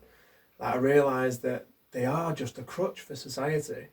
At first it was curiosity, and I was just taking them just to find out what it was like, just to have that experience. Then I realised actually it was a bit of a mask for my problems. Mm-hmm. And then I realised actually all this shit is just a crutch for society, even down to coffee. Mm-hmm. Because I can't handle just having a healthy lifestyle. So instead I'm just substituting having a healthy lifestyle with waking up whenever I want and then drinking a coffee to supplement my energy, you know. So yeah, I had to do a lot of soul searching. I had to actually proactively, consciously put myself through this little disciplinary way of life where I was like, right, you've got to search inside, you've got to put yourself in situations where you feel uncomfortable, discipline yourself not to drink, not to do these things, and still be able to be you. Still be able to act like maybe you would have acted if you were at an after party doing silly things. And that's good, because then you can do silly things and be yourself, because it's all in there. Drugs doesn't make you be silly, it just brings out something inside you. You know, drink the same. That's why so many people drink, because they feel uncomfortable within society and they feel overwhelmed by it, so they take that, you know, supplement to make themselves relax a bit more. Yeah, they feel uncomfortable in their own skin, and they don't feel like they can release their inhibitions without alcohol. And to be able to do it without alcohol is just... It's a different thing. Why would people really bother that much with alcohol if they knew how to do that? If they knew how to do it, if the education was more on that, then yeah, it would definitely be a better world. Like, you can see how much pain people are in when they're drinking that much. And I was clearly in a lot of pain. I was clearly going through a lot of things, and I was masking it and hiding away from it, and maybe even hiding in Ibiza a little bit, you know, because I did have this great job and this money and this, you know, a little bit of like sub-level fame on the island. You know, people knew who I was, and, you know, I had a guest list and this, that and the other. I had privileges, and, you know, it feels good for the ego, but actually it's not productive, and actually it's not really me most of the time, because I'm just fueling it with all this other shit, even Red Bull, you know, just not being able to have a good night's sleep, eat a salad, go to the gym, do some exercise, do a bit of yoga, meditate for an hour, and then go out. And, you know, I went back and did Ibiza. I did a few tests. I did a test of like a night out after a little bit of time off, and then I went to Elro, which, if you don't know anything about Elro, it's like one of the most insane, colourful, beautiful parties ever. And it's just carnage. Just everyone's going mad all day in the sunshine. That was a good test, because I remember people reaching for the chapitos, the little shots, to celebrate something. I was like, oh, could I have one? Could have one, couldn't you? And I was like, no, because that's not part of the plan. You know, that's me. Discipline come from in terms of, did you make a conscious decision of like, I'm stopping drinking? I'm stopping doing drugs? Okay. I had a couple of awkward moments where I felt like it was really necessary and time for me to move on, seeing someone else in my life who wasn't really into that, and not being able to talk to them about it, and being like, that's really not good. It's not the way forward. It's not genuine. Like, my goal even then was to be more genuine and authentic, and I was like, I can't be. It's not possible. There's a massive lie there, and yeah, it sent me on a 2-year detox of everything. Basically, just decided to stop drinking, stop doing drugs, stop bullshitting myself.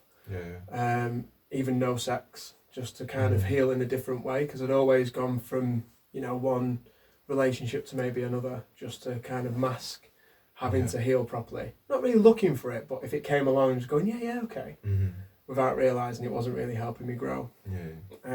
So I pushed myself through. It was a bit too much, actually, taking too many things at the same time, because I'd only just gone vegan as well. So it was vegan, no sex, no drugs, no drink. Yeah, and I'd just moved to Barcelona, building this place like from scratch. It was a bit of a big thing to do. It was probably not the best decision, but actually the best decision. It worked out really well. But yeah, I was basically going to these places with that conscious mindset and going, you know what, I have to see these things, not avoid them, be in that situation. And even when I feel like I've got nothing to say and I'm like flagging a bit, I need to just make the effort, just have a dance. Forget to have to speak, stop putting so much pressure on myself to speak. And then when I feel inspired to say something or do something funny, just do it. Don't hold it back just because you feel a bit nervous. Just go for it. And if it falls flat on its face, if people don't laugh, so what? Who cares? Like, it can't be funny all the time. I know some people are naturally funnier than me and whatever, so what? I don't care. I'm just going to be me. And it started actually making me more likeable, I think, because I was attracting more great people around me to resonate with me, and I was having better conversations. And I went out to Ibiza, and it was weird because I was doing all these things that I'd done for maybe 17 years sober. And I was like, I did have times when I was sober out there, but not consistently. Not like a whole week of purposefully not drinking, not doing anything unhealthy, eating salads, going for runs, doing normal stuff. And it was one of the best experiences of Ibiza I've ever had. I found myself in DC-10 again, not working. All my friends around the back doing what they normally do. Not all of them, but quite a lot of them. Do you want to go to the toilet? Do you want a bit of this? Do you want a bit of that? And I'm like, no, I don't actually. I genuinely don't. It's not even a test thing, I just don't want it. Actually, what I'm going to do is I'm going to go inside on the dance floor, and they were all doing their own thing, and I was on the dance floor on my own, just having a great time.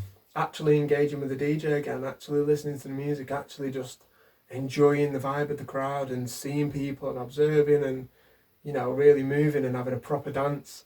Not just wiggling around because I'm so fucked I can't dance properly.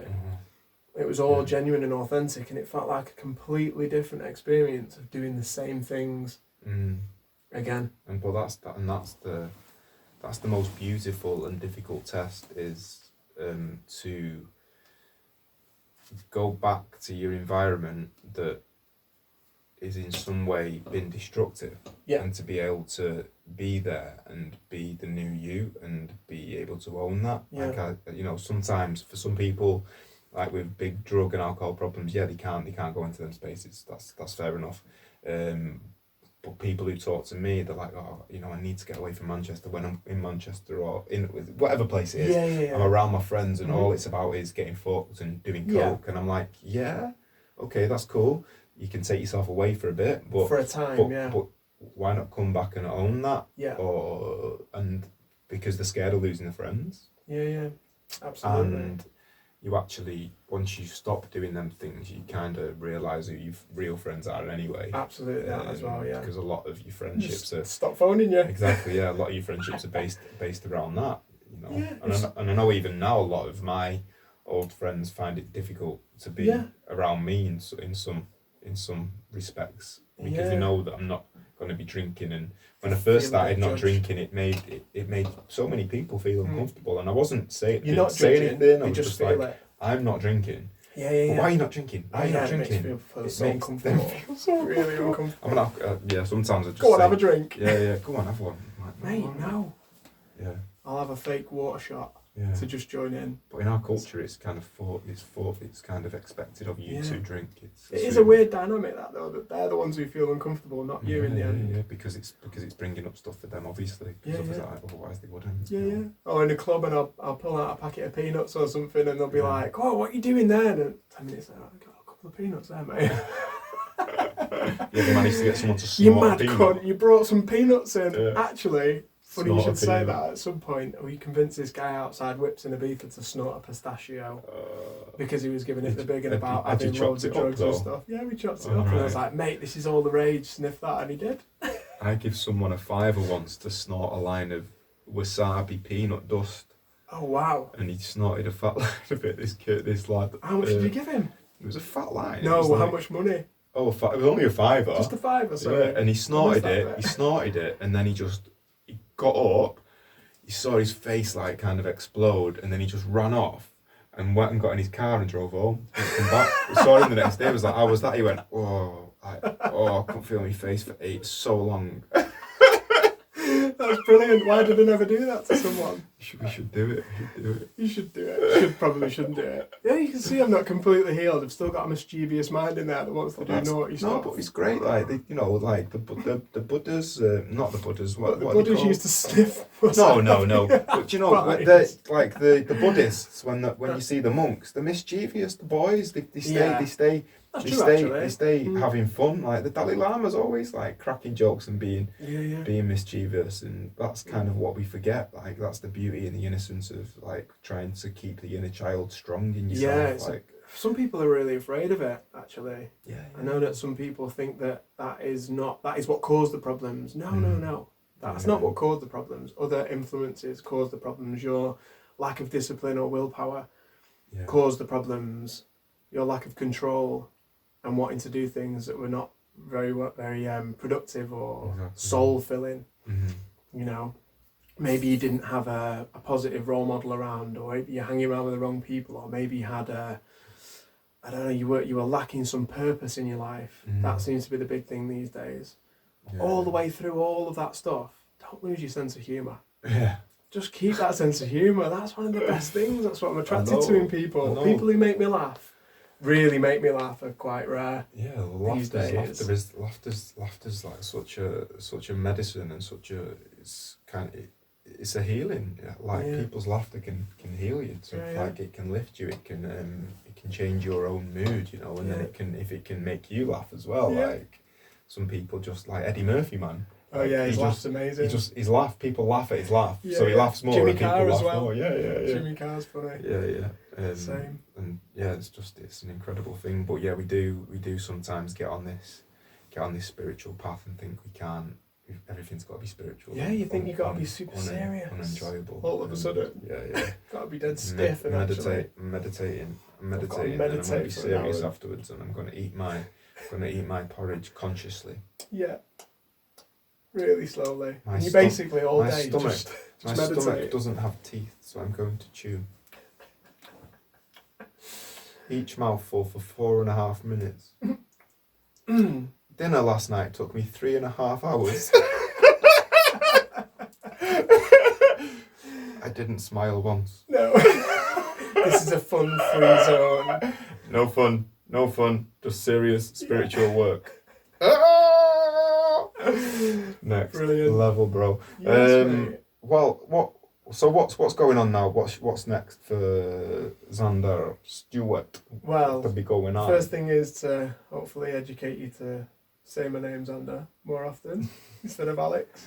You didn't even call me Alex when I was in school, did you? Call you Bates. Call me Bates, yeah. I don't know where Alex has come from. Don't know, mate. I think it's just to continue on this path, maybe grow my healing side of life, as in start to actively do some things like this. Like I want to start my own podcast, and this could be the first step into it. I want to spread a lot of joy through the music that I'm making. Me and Chris James are doing some really good things in the studio these days. So we're going to not only do some music, but we've got some other plans to apply a little bit of spiritual healing, giving through music. You know, trying to raise a platform to do that kind of thing. So that's another big project. That's like a part of the 5-year goal. And finish this place. Keep building some walls. Keep pushing through the boring aspects of these jobs that Yeah. So for the listeners, for the viewers, we're in a little studio space at the moment. This is one of Zander's studio music spaces, but it's actually we're in quite a big warehouse space that he's got. So he's working on creating it into like a creative hub for artists, for musicians, for people who want to make music, and also put events on, like yoga events, little dance events. So it's kind of like trying to create like a collective art project, really. Exactly. How would you sum it up? 100%, and that's actually the name of it. It's Collective Ventures. Yeah. It came off the back of doing a little event in Manchester called Collective Audio. I just thought, it's perfect because my life's all about bringing people together, having a good time together, having deep conversations, growing together, empowerment and all that sort of thing. And why can't I, now that I have this space, build something where people can come, feel relaxed, talk, have a coffee, have a tea, whatever you want to do. Not that I support coffee, obviously. Just crack. Just crack cocaine, yeah. No, somewhere that's a bit more... Cacao, darling. It's all about cacao now, darling. Crack cacao. You want some cacao nibs? Would you like a little pill of cacao? Speedballing cacao. Yeah, and basically just coming here to add something. It doesn't have to be anything specific. Like it can be any kind of art form. It can be photography, drawing art, music. It is focused really around music because I'm building music studios to begin with. But yeah, anything creative that people can add to the space. It could just be, just a bit of healing. Could be fashion exhibit. But these are all small scale things. It's not massive. Like the room that we'll be doing those things in with the yoga, maybe like 10 yoga mats, 40 people if we're doing like a stand-up event, something like that. So it's only going to be small scale, and it's not going to be like every single day. I want that energy to flow a little bit more naturally and not be really just like, it's not a business to make me millions of pounds. It's something that I want to build on, and then, any profits, really share it with everyone, and then build something where I can go out and travel the world and maybe heal people a little bit as well, share the message like you want to do. Cool, man. That's why I'm on this journey with you a little bit. Spreading the love, and Spreading the love, yeah. I just want to say, like, a massive, thank you for a few things, really. Massive thank you for being on the podcast and like opening up and just having good conversations. Like we've been having great conversations since I got here.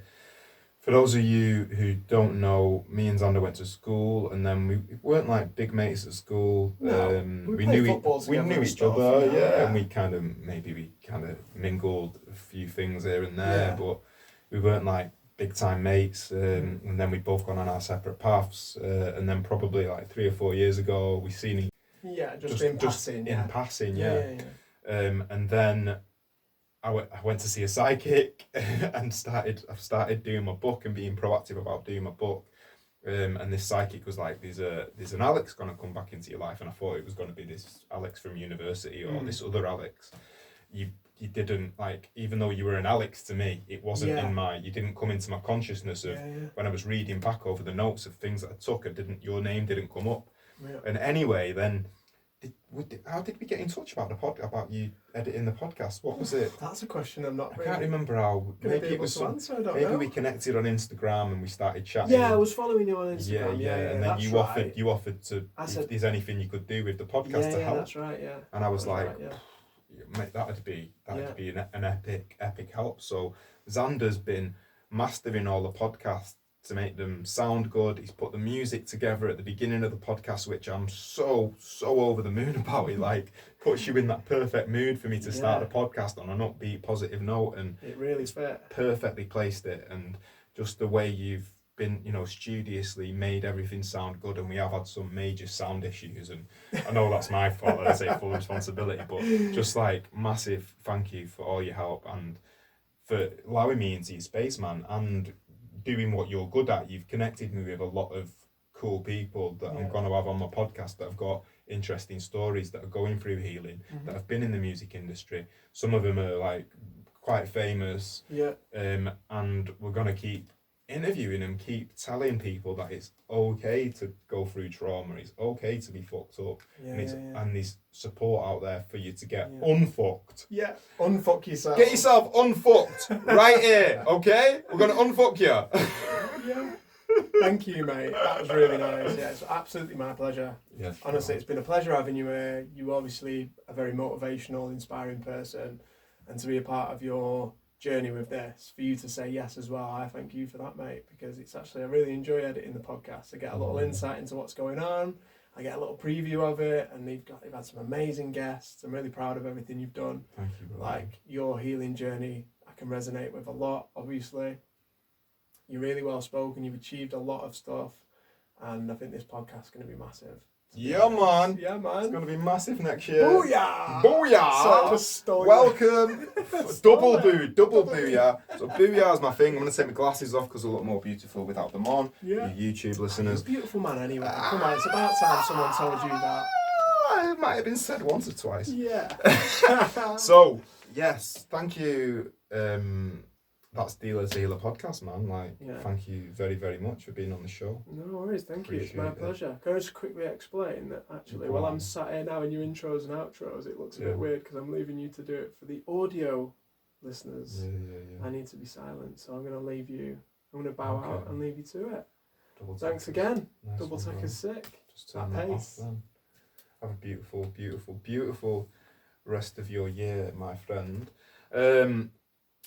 Yes, guys, that was an amazing conversation that just flowed and flowed and flowed, and it was funny, it was beautiful, it was touching, it was kind of like reminiscent, but then also for me to know somebody and get like a deeper insight into what they've been up to, because you don't. This is the beautiful thing about this podcast is some of the people, I know them a little bit, but I've never got to have these conversations with them. So when would I get to have a 2-hour conversation with that person, like intensely one-on-one? And it's beautiful to just see where it goes. And I'm in a really blessed position to have access to some amazing humans and to bring my viewers, my listeners, also to be able to connect with these people, to connect with them on Facebook, to have the opportunities to get something from the teachings, the lessons, for something that will resonate with you, because that's what I want. That's my mission, is 1 million people. I want to help 1 million people to become empowered, to be the most beautiful version of themselves, to keep spreading this message, to connect with higher and higher vibrational people, to keep raising our vibration, keep raising your vibration, and just get the world vibrating, beautifully, just so that kind of next generations and people coming through have got an easier path. We're laying an easier path for them, and that's stunningly beautiful. So yeah, a few little things. Get my Dealer to Healer book if you've not already got it. Beautiful front cover, amazingly designed by my friend Matt Crump, who's an amazing artist. If you want to check out his work, he's incredible. Everyone who's worked on the book, and just all the beautiful people who've empowered me to do it, to actually, because I wouldn't be doing the podcast without the book, and I wouldn't have wrote the book without the people who said you should write a book, who I've just told stories to. Do you know what I mean? I guess the book's funny. It's funny, it's fucked up, it's unbelievable. You will think some of it's not real, that it's fiction, but everything in there happened. And the next podcast I'm going to do actually is questions about the book. So I've put it out there for anyone who's asking questions. If anyone who's listening has got any questions for myself, for Zander, give us a shout. You can connect with us on Facebook. What's your Facebook? What's your Instagram? You can connect with us on Instagram. Yeah, mine's at Zander Stewart. At Zander Stewart. That's it. Very simple. This is at Zander Stewart. You can find all my social media links on my website, liambrown.com. You can find the links to the book there. If you read the book, do me a favour, leave me a review. That would be beautiful. I hope you all have a fantastic 2020. God bless you all. God bless everything. Have a beautiful time, and yeah, thank you for being part of the journey. Peace, love, and blessings. Booyah! Awesome. That was really cool. Yeah, man. Thanks very much, mate. Thank That's you. a really nice little push through. Something. Thank you so much for listening to the Dealers a Healer podcast. Please stay tuned for more episodes of transformation, of metamorphosis, of people becoming the most beautiful version of themselves, and teaching you, the listeners, how to become the most beautiful version of yourself. So if you want all that information, all that knowledge, all these amazing guests that I've got on my show, please subscribe. There's a subscribe button somewhere on this screen, so please just link onto that. You'll get a notification straight away of any new episodes, and I promise you I've got epic epic guests coming up, so please stay tuned. If you want to know anything else about the Dealer to Healer movement, of what I've got going on, about my links to the book, links to my website, links to my music, everything, please go in the description below. It's just down there somewhere. You just hit description and everything, it'll tell you everything. So nice one, have a beautiful day, take it easy, and remember, please subscribe, that would be amazing. Peace.